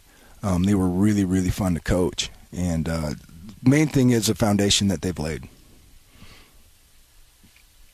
Thank you, Coach. Thank you for this time. I know you've had red-eye flights. You've had maybe an extra couple cups of coffee. And I know it's an early morning also. I think the first sign he came in at 4 Pacific time is what It was 5 a.m. 5. It was 5 a.m. Well, yeah. Listen, congrats on the class. Thank you so much. Thank you. Thank you for the time. No, thank you for the time. We really do appreciate it. All right, let's take a break. Come back. We'll continue signing day next.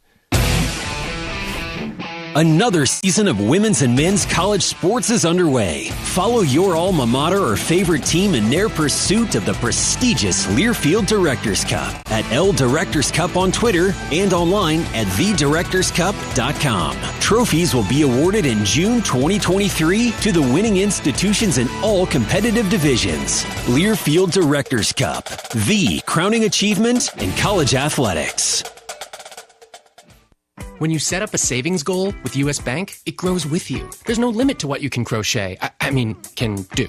Doesn't have to be crocheting, but it totally could be. Like the headphones you're listening to this ad with, you could totally crochet those. There's no telling where your savings goal will take you. Maybe you'll save enough for yarn to crochet your house or the whole town. Oh, right. Doesn't have to be crochet related. Set up savings goals on the U.S. Bank mobile app, even for the wildest of dreams. U.S. Bank. We'll get there together. Equal housing lender, member FDIC. You're listening to Cougar Football on the Washington State Sports Network from Learfield. Carbon monoxide detectors save lives because if kerosene, propane, natural gas, or wood isn't burned properly, dangerous carbon monoxide may result, and it can build up indoors without you knowing, as it's invisible and odorless. So protect yourself by installing UHL-approved carbon monoxide detectors. If carbon monoxide is present, the detector will alert everyone to get out of the house, where you can safely call 911 for help. Avista, we just want you to be safe. Whenever I see somebody purchasing something with their WSU card, I always like to give them a go Cougs. It brings me back to when I was in Pullman. From the rolling hills of the Palouse to keys jingling before every kickoff, there's something special about being a Coug. That's why BECU created the WSU credit and debit cards. It's just one more way to show pride for a place we all call home. Grab your WSU card today. BECU, power in people. Membership required. Restrictions apply. Call 800-233-2328 for details about credit costs and terms. Federally insured by NCUA. Member compensated for participation.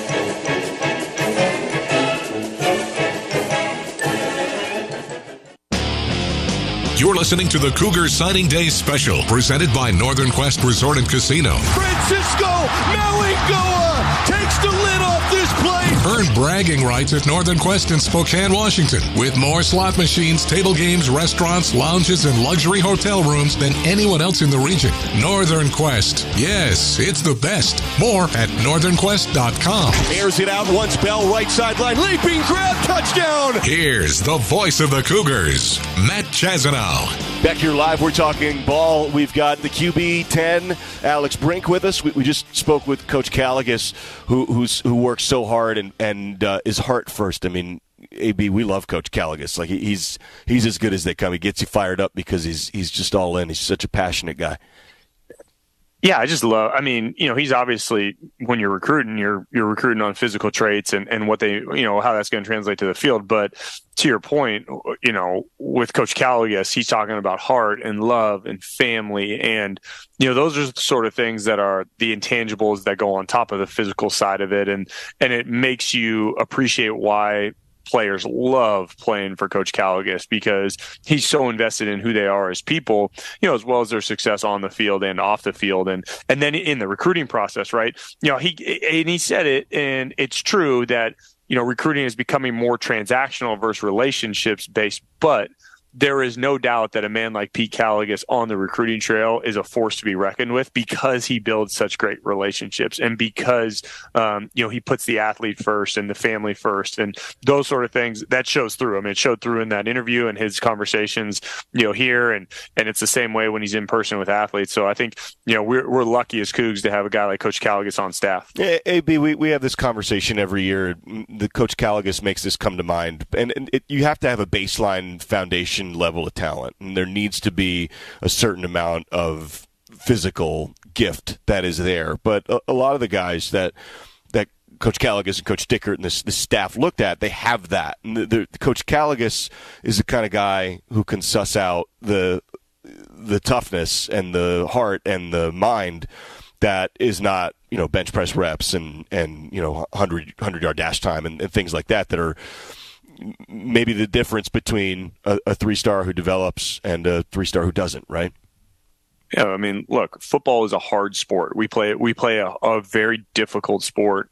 That's difficult from off season through the end of the season. He told the story about, Ansel Dimba, who won a state title down in Texas, and how, at the end of the season, he slept after the championship game. He slept for almost 24 hours because he was so fatigued and worn out. And, that's the nature of it, and so you're looking for those athletes that have that heart and that commitment.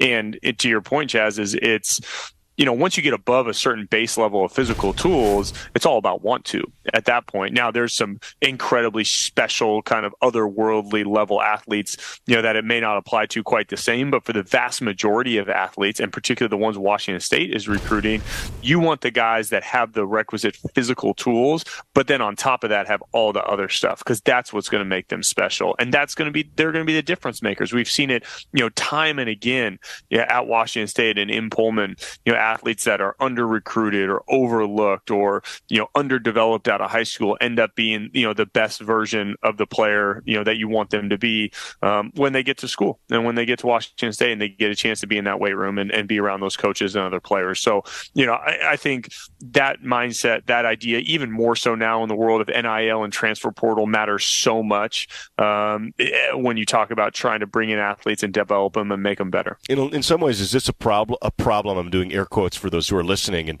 and some are viewing as well.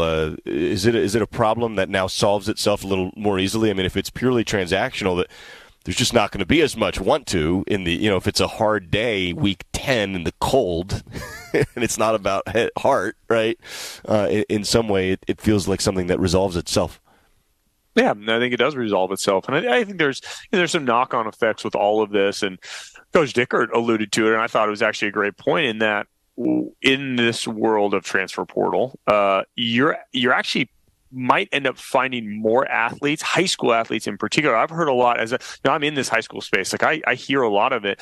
A lot of high school coaches and high school athletes are saying they're not getting the attention that some of them deserve and they would have gotten because of transfer portal, because there's 1,000 kids in there in the college ranks, and a lot of schools are saying, well, let's go get a kid that was already on a roster, or maybe he's got a few snaps. I'd rather take him than a high school player. Whereas if you're a savvy recruiter, and a program that does it right, you could go find some gems on the recruiting trail out of high school and in the junior college ranks, because there are a ton of guys that are slipping through the cracks out as they go through the recruiting process versus guys that are in the portal. And so, I think there is a lot of opportunity, and that's the reality of Washington State, and being scrappy and finding ways to make it work. And, I think guy Jake Dicker coming from Wyoming, Pete Callaghan's coming from Wyoming, kind of where a lot of the staff and their coaching journeys have brought them through to Pullman, allows them to think outside the box when it comes to recruiting and bringing athletes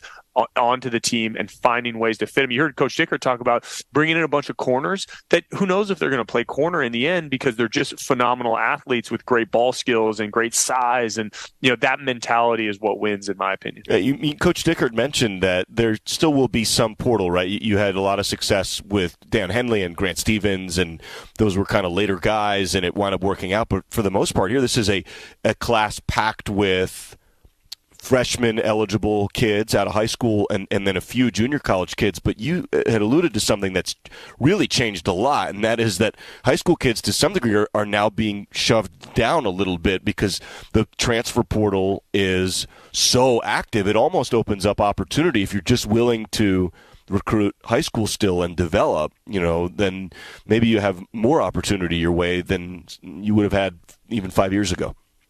Yeah, I think that's very true. And I think, those guys can make an impact. And then, where it changes for Washington State, in all honesty, and there's been a lot of great discussion about this, is that's where, the NIL piece of it fits for Washington State, which is once you develop those kids that slip through the cracks in high school, you find a way to keep them on your roster, and Washington State's done a good job in that early on here in the NIL with some of their best players. And I think that's the process, because you build those relationships, you get those, you do the development, the physical side, but then they fall in love with the Palouse, and they fall in love with the Cougar faithful and the folks cheering for them, and they fall in love with the coaches that really pour into them and invest in them. And I think that's the best version of it. And that's kind of where, as you see this class, you can see that play out with guys that are multi-sport athletes that come from great programs, that have great frames, and the ability to grow and kind of learn and figure out what it is to be a college football player. So we're live here from the Cougar Football Complex. We've got ourselves QB10 and a whole group of new Cougs. We can do a little reset here. We're going to talk to a couple more coaches. Coach Atuaya, our running backs coach, will be on in just a moment. We spoke with Coach Dickert already. We had Taylor Lee, our director of on-campus recruiting. The breakdown of the class as such is 5 offensive linemen. So that's the group that they have the most for one position. You got 5 offensive linemen. You have 1, 2, 3, I count 4 corners, AB, maybe 3 corners and a safety at current, and maybe more to come, and 3 linebackers, and then 3 wide receivers. So it's offensive line, it's corner, linebacker, and receiver, 1 tight end, 1 QB, and then 1 running back, Leo Pululasi. We'll speak with Coach Atuaya about Leo in just a couple of minutes. But you've got 1 defensive tackle, Ansel Dimba. And for the most part, as a quick recap, it's Washington, Texas, and California, right? And then you have some other spots on the periphery. But AB, this is an offensive line, corner, wide receiver class. Is that fair to say? If you take a look at this, it's old. They went 5 offensive linemen, 3 receivers, 3 corners, and then a good group of linebackers as well, just numerically speaking. Right. And you knew that offensive line was going to be an area of focus. I mean, you had some attrition. You need to fill some gaps for sure, both with graduation from last year, and, you have some transfers, and you have graduations this year and things like that. And you needed to kind of refill that bucket of offensive linemen, and I think you did get some good ones. We're live here now with the Coach Atuaya is going to throw a headset. I love it. I love the enthusiasm. I love it. We've got Coach Atuaya on headset. Coach, thank you for doing this. Not a problem. Really appreciate your time. Really do. Thank you. Tell me about your geography, the area you covered, who you have relationships with coming into class. Well, American Samoa, Hawaii, and Utah. And so it's been a pleasure representing, Washington State and ensuring that they know what we're all about over here with the Cougs. Well, listen, you and I haven't had a ton of chance to talk, especially on the record. Right.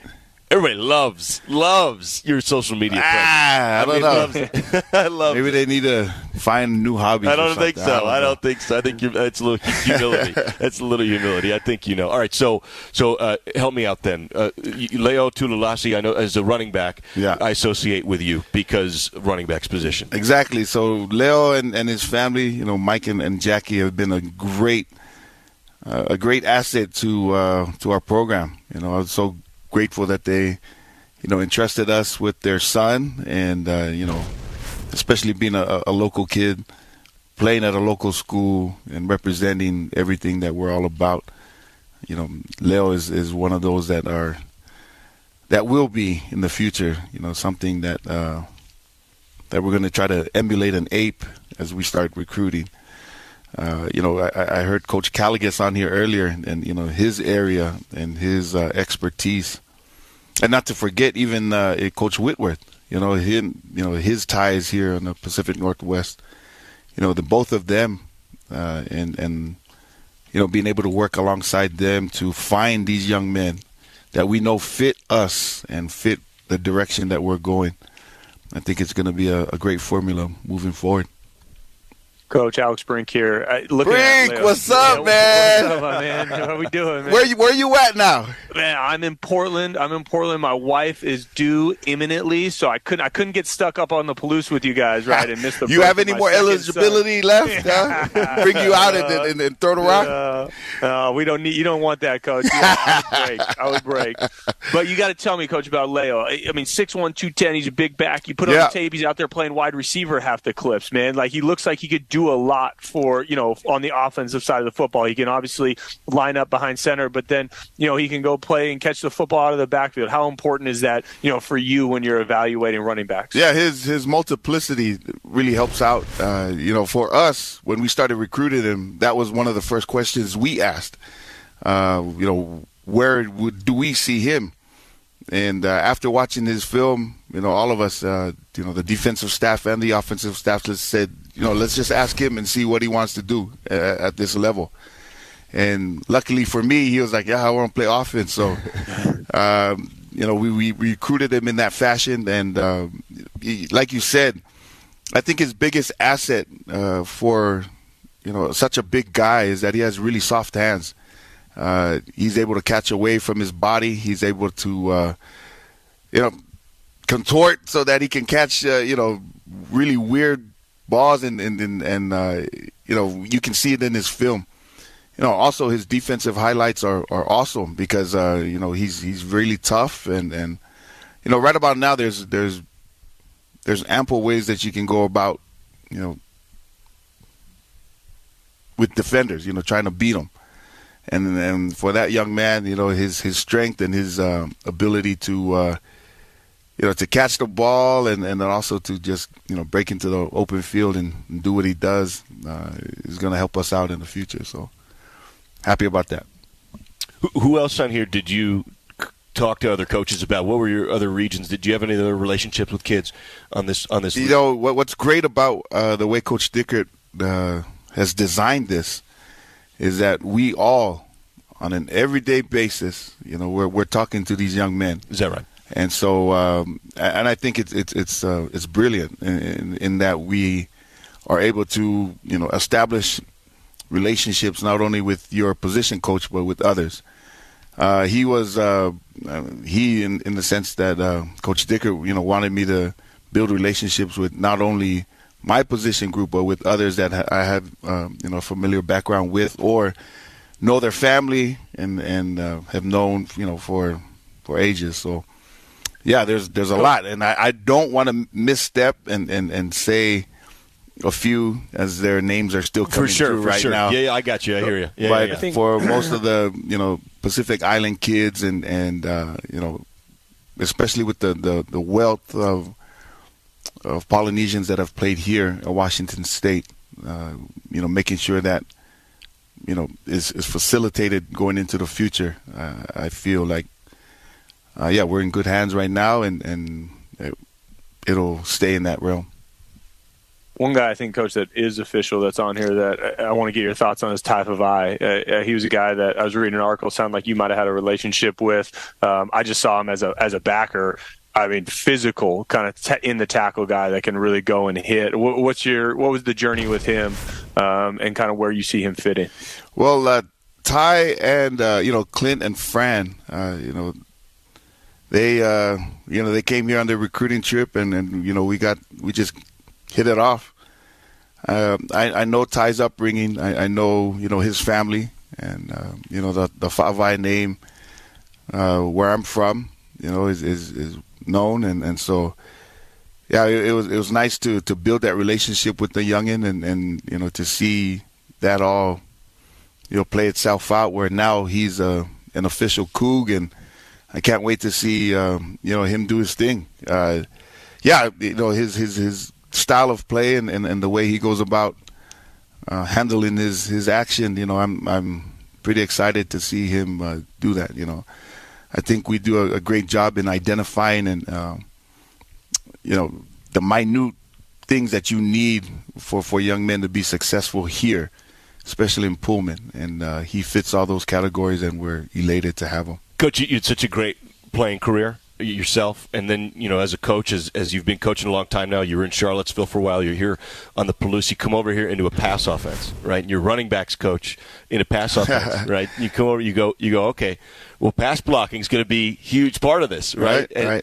That must be maybe a higher percentage than some other of your coaching of what you have to deal with is scheme and pass blocking and responsibilities from the running back spot. I would imagine that's a huge emphasis for you. Yeah, it's definitely a skill set that you have to acquire, throughout your career. And for me, I played in offenses like this in college, and then also, coached it for a long time.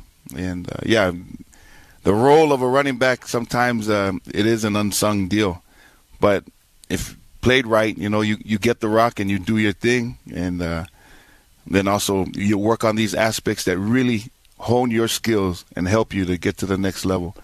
When the game has changed so much from the standard just 22 personnel and you're just freaking running the rock right down the deal. There's a couple of teams that still do that in the league because they have that personnel to do that. For most offenses now that run spread style stuff, you've got to be able to acquire all these other, playing without the ball, and which is essentially what we're talking about.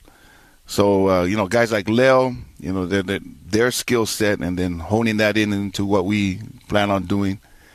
And then others, pass blocking and doing all of that. Those are things that the NFL looks at, extensively. And if you can do that and you've mastered that skill, while you're in college, it makes you more appealing.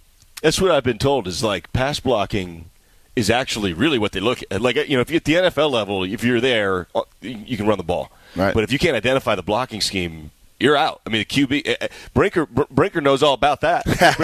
Brinker's guy, you got to pass block. That's what it's all about. Yeah, and he likes these big guys to be able to keep those backers off of him.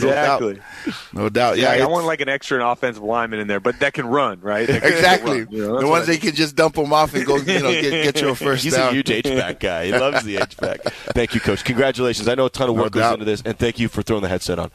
We really appreciate it. All good. Hey, and all the Coug fans out there, just know, dang it, it's all about this, baby. Go Cougs. Here we go. Coach Atuaya, our running back coach. We'll take a break and come back live here from Pullman. Saturdays are made for football. And when the game is on, we're finally off. Off duty, offline, out of office. A cracked Coors Light is our do not disturb message to the world. On game day, we don't think about the 9 to 5, but worry about the 4th and 1. So this Saturday, grab a Coors Light, press play on some pigskin, and pause on everything else. Coors Light. Mountain cold refreshments made to chill. Proud partner of Cougar Athletics. 2021 Coors Brewing Company, Golden, Colorado. Celebrate responsibly. And little Billy and... Santa, I knew it. You are real. Shh. This is so cool. Can I see your sleigh? No, I drive a Porsche now. Won it at Northern Quest's Upgrade Your Sleigh giveaway. Good timing, too. That sleigh's nearly 2,000 years old. Almost out of warranty. The Upgrade Your Sleigh Porsche giveaway at Northern Quest. Get 1 free entry daily. Play for even more. Details at northernquest.com. This is Drew Bledsoe, and you're listening to Cougar Football. Bledsoe calls his play, has the ball, throws a home run ball from the end zone to Bobo! Touchdown! Washington State! On the Washington State Sports Network. College sports fans now have access to hundreds of weekly podcasts that zero in on the college sports world. Now available in the Varsity Podcast Network and part of the new Varsity app. The app is free and available from wherever you get your favorite apps. Download the Varsity app today to have access to hundreds of national podcasts as well as your favorite team-focused podcasts. The Varsity Podcast Network, now available for free on the Varsity app. Download from the App Store and listen today. This is Cougar basketball. Kicks it in the lane. Day, hammer time. Two-hand flush filling the lane. He wants Mullins give him his 8-3. Tune in all season long as Kyle Smith and the Cougs look to make more noise in the Pac-12. Right side, Bubba drives in and hammers. Wants the record for 3. There it is. An all-time Cougar record. It's only on your home for Cougar basketball, the Washington State Sports Network from Learfield.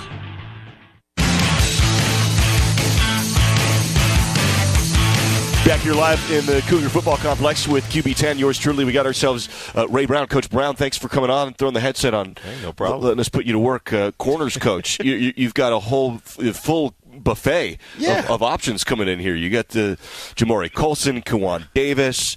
You have Warren Smith, who I know Coach Dicker was really excited about. Stephen Hall. I didn't mean to overlook Stephen Hall. No, you're good. Of all the groups, you have as many new recruits coming in as just about anybody. Yeah. So we needed to add some bodies to the room. And when you look at this group of guys, they give you the versatility where they can move to nickel, they can play safety for us. So we really wanted to get some great DBs, be able to move pieces around as we need to. You recruited Adrian Wilson, I believe. You had I helped out on Boogie. Boogie's Boogie is. We've been on him since I think May, maybe it was April. And so Coach Malone and I kind of tag team. Boogie was a corner on the board, and then Coach Malone quickly stole him once he saw how he was. So he really didn't give me a chance to keep him very long. But Boogie's been a guy that we've recruited since day one. We kind of tag teamed that deal, and then Coach Malone actually took over and just kind of ran with it, and I just kind of added in as needed. So he's a really special player. He'll be really, really good in this group. Really excited about this group of guys. Talking about the corners coach that you're bringing in, it seems like a lot of length in there. You got guys that are 6'3", 6 foot, 6'1". Is that a specific goal when you're recruiting corners to the room, or is it just happened that this class ended up like that? No, I think the goal is to make sure that no corners was like Coach Malone and myself. We cannot play for the Cougs. But at the end of the day, it just kind of felt that way. When you look at those guys, they were really, really great athletes, really talented players. So we just wanted to make sure we got great athletes. That's always been my deal. Size is it's a plus if you get it, but it's not something that's going to knock a kid. It just happened to fall that way in this class, and it's going to be a special group. How different is your conversation with a junior college transfer as opposed to a high school kid? I think it's just the same. It's the same conversation. I think you've got to be authentic. And I think for me, I kind of am who I am. You either like me or you don't. But I always want to be open, honest, and upfront. I crack a lot of jokes, as you can tell. And so I think I've got a pretty good personality. I can mesh well with those guys no matter what background they come from. And I think at the end of the day, recruiting is all about relationships. And so when you look at it, being able to build those relationships with those guys has been a plus for us. Coach, peel back the curtain a little bit maybe on what the ask is for these athletes when they come in from a scheme standpoint, right? Like some, fans on the outside will say, well, we want a guy that can come in and he's going to play man all day. And others, it's like, hey, we're going to play more zone or whatever. But what's the, kind of high level, what's the ask for these athletes when they come in from a scheme standpoint, as you coach them up and they get in the room? Well, when you look at our position, we do a lot of everything. So we blitz, we cover man, we can play cover 2 zone, we can play a deep third, we can play quarters. So I think you've got to be a guy that's very multiple, that can do a lot of things. And so for those guys, they have to have the skill set to be able to do those things. Now, with that being said, press man is the thing, and so you have to have guys that can play man-to-man coverage, that don't mind the spotlight. Everyone knows in the game, everyone looks at the corners. No one says, hey, that Mike linebacker missed the A-gap, but they will say, hey, that corner misfit, or that corner's footwork is what killed him. So I think you have to have guys that have the confidence, that don't shy away from that spotlight. Tell me about Colson and Davis and Hall in this group. Who are the guys that jump out to you? All of them. That's why we signed him. Warren Smith, I know, was one. Warren is the dude. Warren's a dude. Yeah. Warren is an absolute dude. Yeah. And I think all those guys are really, really good players. I think all those guys are dudes. We've been on Warren the longest, and so when you look at Warren is as if you call him right now, he's going to say that's my guy. Mm-hmm. And Warren is my guy. Put a lot of time into Warren. He's going to be a really, really special player. He's got great length. He's got great speed. He's got really good ball skills. He's physical. And then you're kind of continuing that El Cerrito pipeline with the guys that have come through and done a really good job here. Brinker was asking about kind of body type, right, and like a vision. Is there a length? Is there a style of I guess what I'm really asking is the way the defense is schemed, with what Coach Dickert wants to run and how he wants to do it, and the way the kind of symphony that is corners with linebackers and D-line. Is there a type of player that, hey, our corners need to hit, or, hey, our corners need to be able to just cover the boundary and not get beat deep? Or is there they do have to be able to play man. Mm-hmm. And so the length will help. When you look at those guys being able to take away the vertical lines that you have on the perimeter, those are really, really big for us. Mm-hmm. And so we have to have guys that can play the man. With a longer guy, you got to see it with D. Lang. He can use his length. He may lose at the line of scrimmage with his footwork, but he can always make it up with his length, where when you look at a guy like Shaw or Cam Lampkin, those guys, they have to be right at the line of scrimmage, so they have to win with their feet and then be able to utilize the length that they do have on the back end of it. So we do want guys with length. That doesn't mean you have to be tall, but you do want a guy that has longer arms. Sure. Interesting. Yeah. Thank you, Coach. Thanks for the time. We're going to get Jordan Malone on here, also talk about Adrian Wilson. You done talking to me? Well, I'm like the cool guy. Let's go. We can keep rolling. We got a little bit more time. Here's what we're going to do. You're now boxing out. You should know that every second we talk, you're boxing Coach Malone out of taking credit from Adrian Wilson. That's the deal. So that's fine. Yeah, that's all me. He just added in a little bit. Hey, congrats on all this. Appreciate it. It sounds like as we're figuring out, I've got a list of guys I get, right? Yeah. And this is not really public. I mean, it's fake public because of all the recruiting websites. Yeah. But we don't really go with any of it and talk about it on the air. And Brinker and I don't really go into it. And what we're gathering here is heavy O-line, right? 5 O-linemen and corners, and a lot of corners, and then and I don't mean to discount the wide receivers or the quarterback that got, but just numerically speaking, your group was one that everybody looked at, right? Yes. In the corner spot, and not for any lack of what is here right now, but it's an emphasis. It was an emphasis. Yes, it definitely was. And when you look at those guys, their relationships all over the board. You look at Jamori Colson. Jamori was actually committed to me at Troy. Is that right? And so he ended up going junior college, and then they ended up sending him back. I've gone to Iowa Western the last probably 4 years and signed a guy out of there. So I think those guys do a great job of sending guys to me. When you look at Keywan just literally a guy that kind of fell in our lap late. We really liked the relationship. We really liked Chicago, his personality, and so you think of Shaw when you think of Chicago kids. And so Steven is a JUCO kid that has multiple years, that is long, that can run, that just has a skill set and is really good. And then, of course, Warren's the guy we were on since day one, and he's got all the tools and ability. Thank you, Coach. No problem. Appreciate you. Thank you very much. We'll take a break, come back. We're talking ball here live in Pullman. Do you ever pay attention to overhead power lines? If you're like most people, you don't, but you should, especially when you're working up on a roof or carrying a ladder outdoors. Kids who climb trees and fly kites and adults with drones need to watch out for power lines too. And on the off chance that you find a downed power line, stay at least 10 feet away and quickly call 911 and Avista. Always pay attention to power lines. It's your best line of defense. Avista, we just want you to be safe. Running a business is a lot of work. Luckily, I've got a great partner. Oh, I think you... I meant U.S. Bank. I knew that. U.S. Bank Business Essentials is a huge help to us. Totally. Their comprehensive point-of-sale system does it all. Tracks inventory, manages schedules, customizes orders. Plus all the regular banking stuff. If only it could make coffee. Nah, that's your job. From point of sale to quick loans, we have many ways to make your business boom. That's what U.S. Bank is for. U.S. Bank. We'll get there together. Equal housing lender member FDIC. This is former Coug Eric Coleman. Picked off, intercepted, touchdown coming into the end zone, Eric Coleman. And you're listening to Cougar Football. Go Cougs. Another season of women's and men's college sports is underway. Follow your alma mater or favorite team in their pursuit of the prestigious Learfield Directors Cup at L Directors Cup on Twitter and online at thedirectorscup.com. Trophies will be awarded in June 2023 to the winning institutions in all competitive divisions. Learfield Directors Cup, the crowning achievement in college athletics.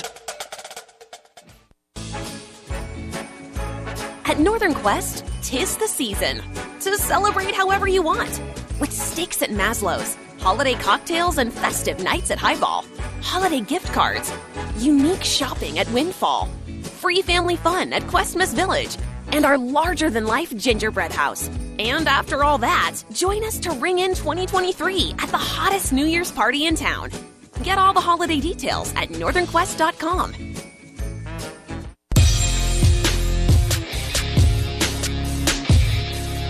Back here live, we're talking ball. We got Coach Malone here, safeties coach for the Cougs. You and we're here with Alex Brink, of course, as well. Matt Chazanow with you. We're talking ball here. We got about 20 new Cougs, a little over that, here for signing day in this class. You and Coach Brown are wrestling over. It's a tug of war for credit over Adrian Wilson. He called him Boogie.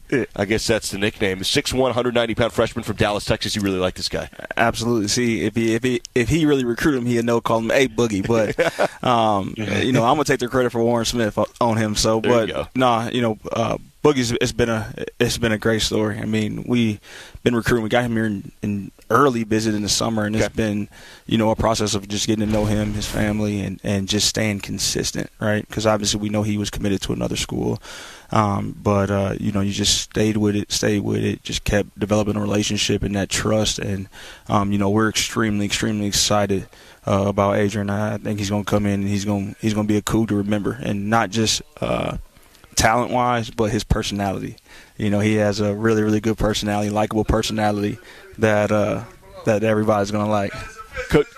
Coach Dicker right now live on FaceTime is FaceTiming the show with the recruit. I don't know which one, but there's a new recruit who just took a little peek at the show. Where was Wilson recruited? Where was he committed to? Colorado. He was going to be Buffalo. All right, so he's going to be a Coug instead. And your group, your safeties group. By the way, you coached a freshman All-American. That probably didn't hurt the cause. No, he actually he actually texted me and he was like, Coach, I want to come be the next, and that's how he committed. Wow. So he was in tune to that too as well. But that's just credit to Hicks and that whole group, for helping him develop into the player that he became. But we're excited for him going forward as well. Coach, that journey you talk about where you're maintaining the relationship with the athlete, the family, the whole thing, you get to know those guys, and then I got to imagine, just kind of, I don't even know if you can put it into words, but that feeling when you got that text, the I'm next, like I want to be next text, and it's late, and it kind of adds a piece of the puzzle to this recruiting class that probably makes you inside just jump. You know what I mean? Like what is that moment like, and how do you feel as that comes through?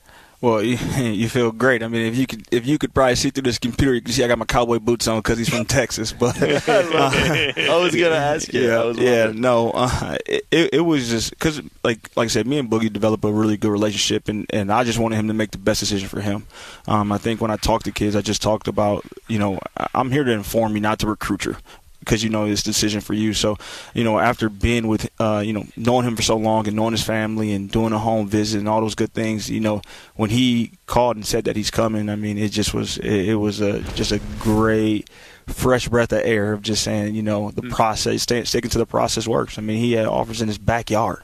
20 minutes away from his house. So it was a really good feeling, like I said, and just, the Coug Nation, we excited about his commitment. All right, we got another breaking news here. Another new commit is in. I think you know who was just on that FaceTime, but help me out. It's Kapena Gushikin. Yeah. Kapena Gushikin, safety, 6 foot, 190-pound junior from Hawaii, a junior college transfer from Saddleback. Tell me about him. Yes. So that was he's a really good one. Really good one. Did a good job for Saddleback. Played corner for him. We're going to have him come here and play nickel.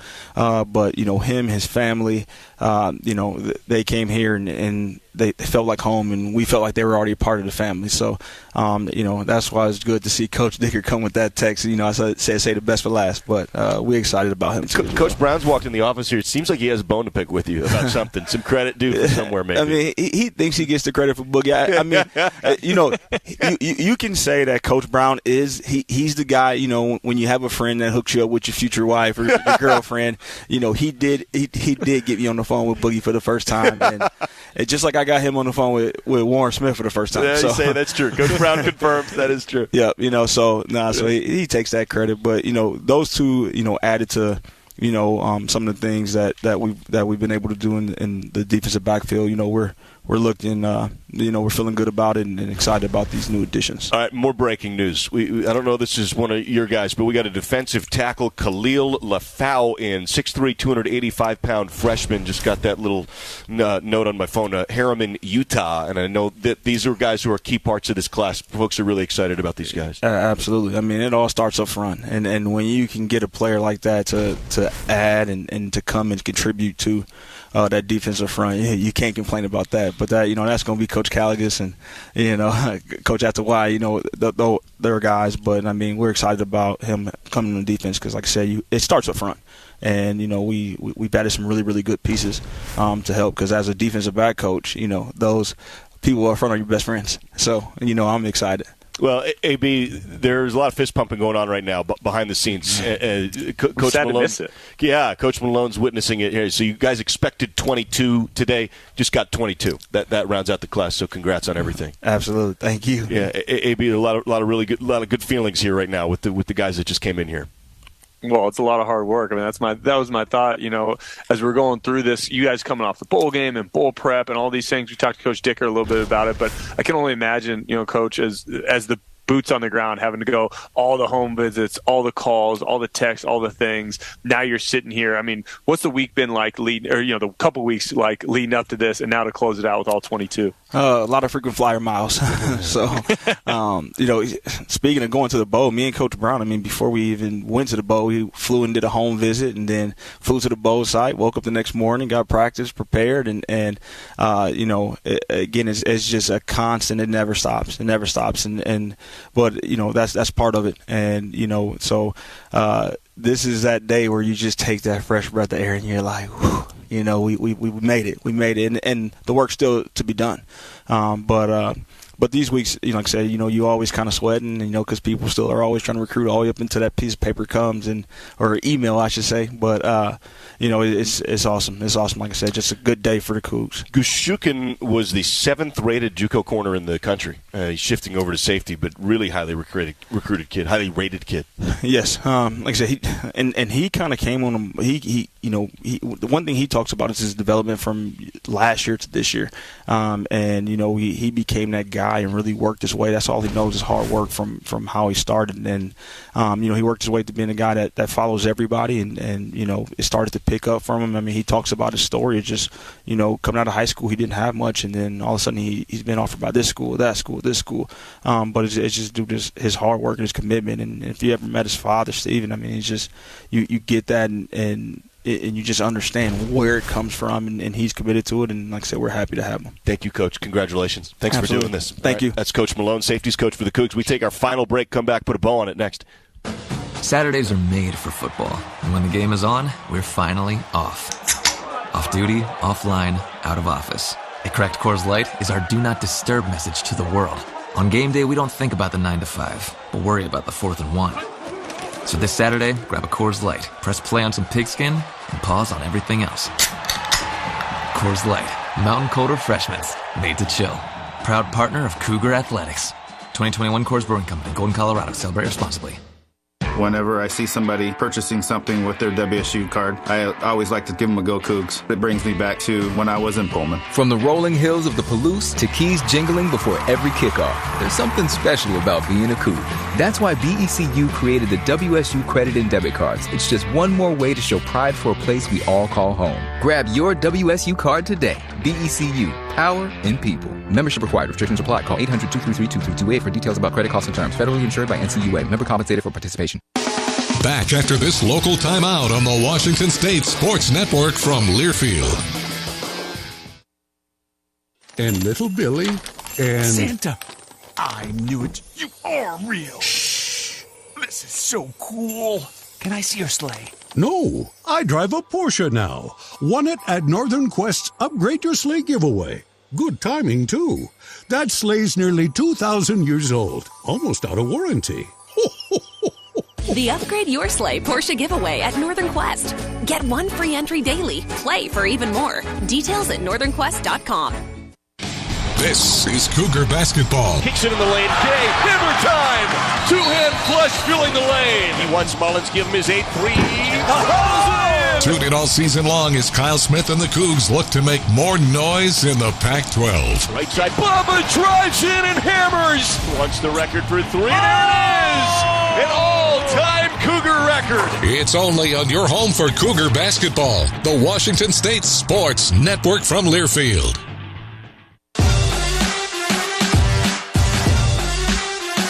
Big celebrations here in the Cougar football complex. All 22 possible or expected commits for the day are in, and 2 of them came in live. My favorite part of the show, Brinkers, when we get the breaking news. That's my favorite part. We got to get a little chime in the future, maybe like a Cougar growl or like an AB. Oh yeah, that's a good one. A Brink primal scream or something from the playing days. Because you got Gushukin, you got LaFau, and then Warren Smith. All 3 came in during the show. I believe all 3, 2 of those 3 will be early enrollees. In fact, early enrollees, there are 1, 2, 3, 4, 5, 6, 7, 8, 9, which is a trend that has increased over the last 10, 15 years for sure.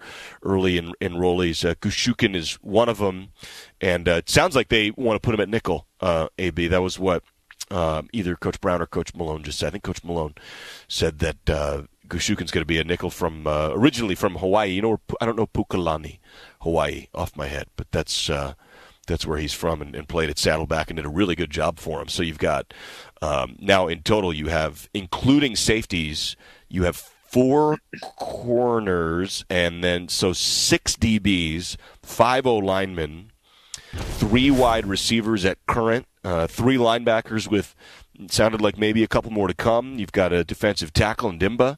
And then you have the quarterback, Jackson Potter. Give me another QB breakdown, Brinker, for anybody who missed your Jackson Potter breakdown. Let's talk about what Jackson does, and we've got about 3 minutes left in the show.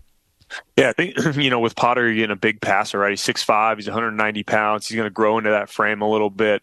I got to see him in the kind of off-season quarterback circuit through Elite 11, and he really stood out because, when you have those big, long passers, you expect him to have kind of big, long releases, and he's not like that. He's got a tight, compact release for a big guy. He can push the ball downfield, which is what, that's really what, Washington State's looking to add in that QB room is a guy that can push it downfield. He's not going to kill you with his legs, but he's a good athlete, which is important nowadays at that position and depending on the scheme you go. But I think, really just having, a guy come in that's played at a good high school in Santa Margarita, tied to Washington State with, other players from that high school, I think is really important. The one thing, Chaz, too, I wanted to touch on real quick, just because we were talking about Gushikin, is that, he is going to move to nickel, and coming out of the Saddleback, which is a good junior college, is a guy that can come in and push maybe for some early playing time when you're losing Armani Marsh. And really, Armani Archie is the only one that has other experience at that nickel position for the most part coming back on the roster. So I think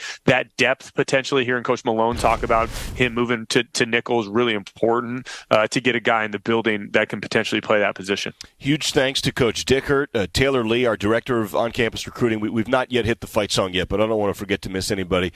Mark Atsuwaya, our running backs coach, Coach Caligas, who came on, our defensive tackles coach, defensive line coach, Coach Caligas, Jordan Malone.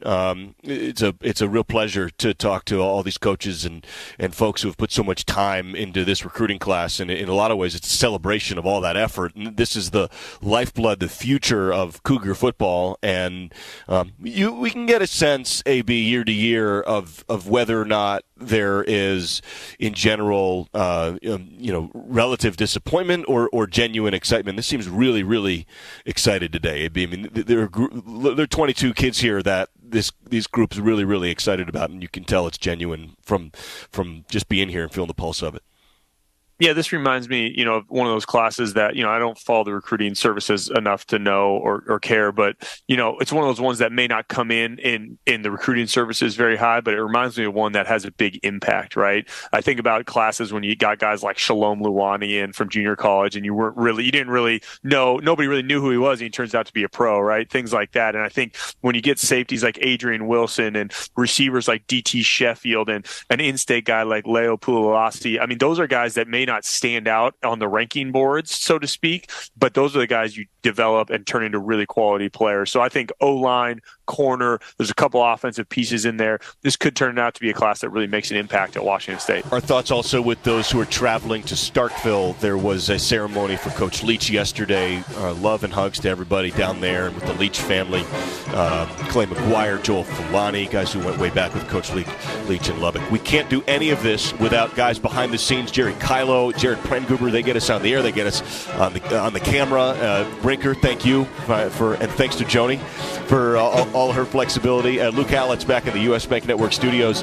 Basketball game tomorrow in Hawaii. All flights are locked up. I'm trying to get out there, Kyle. I'm trying, buddy. Coach, I'm doing my best. We'll see what we can do. Maybe Elo can charter a flight. We'll see what X can do. Thank you, Go Cougs, and thanks for listening to this Signing Day show.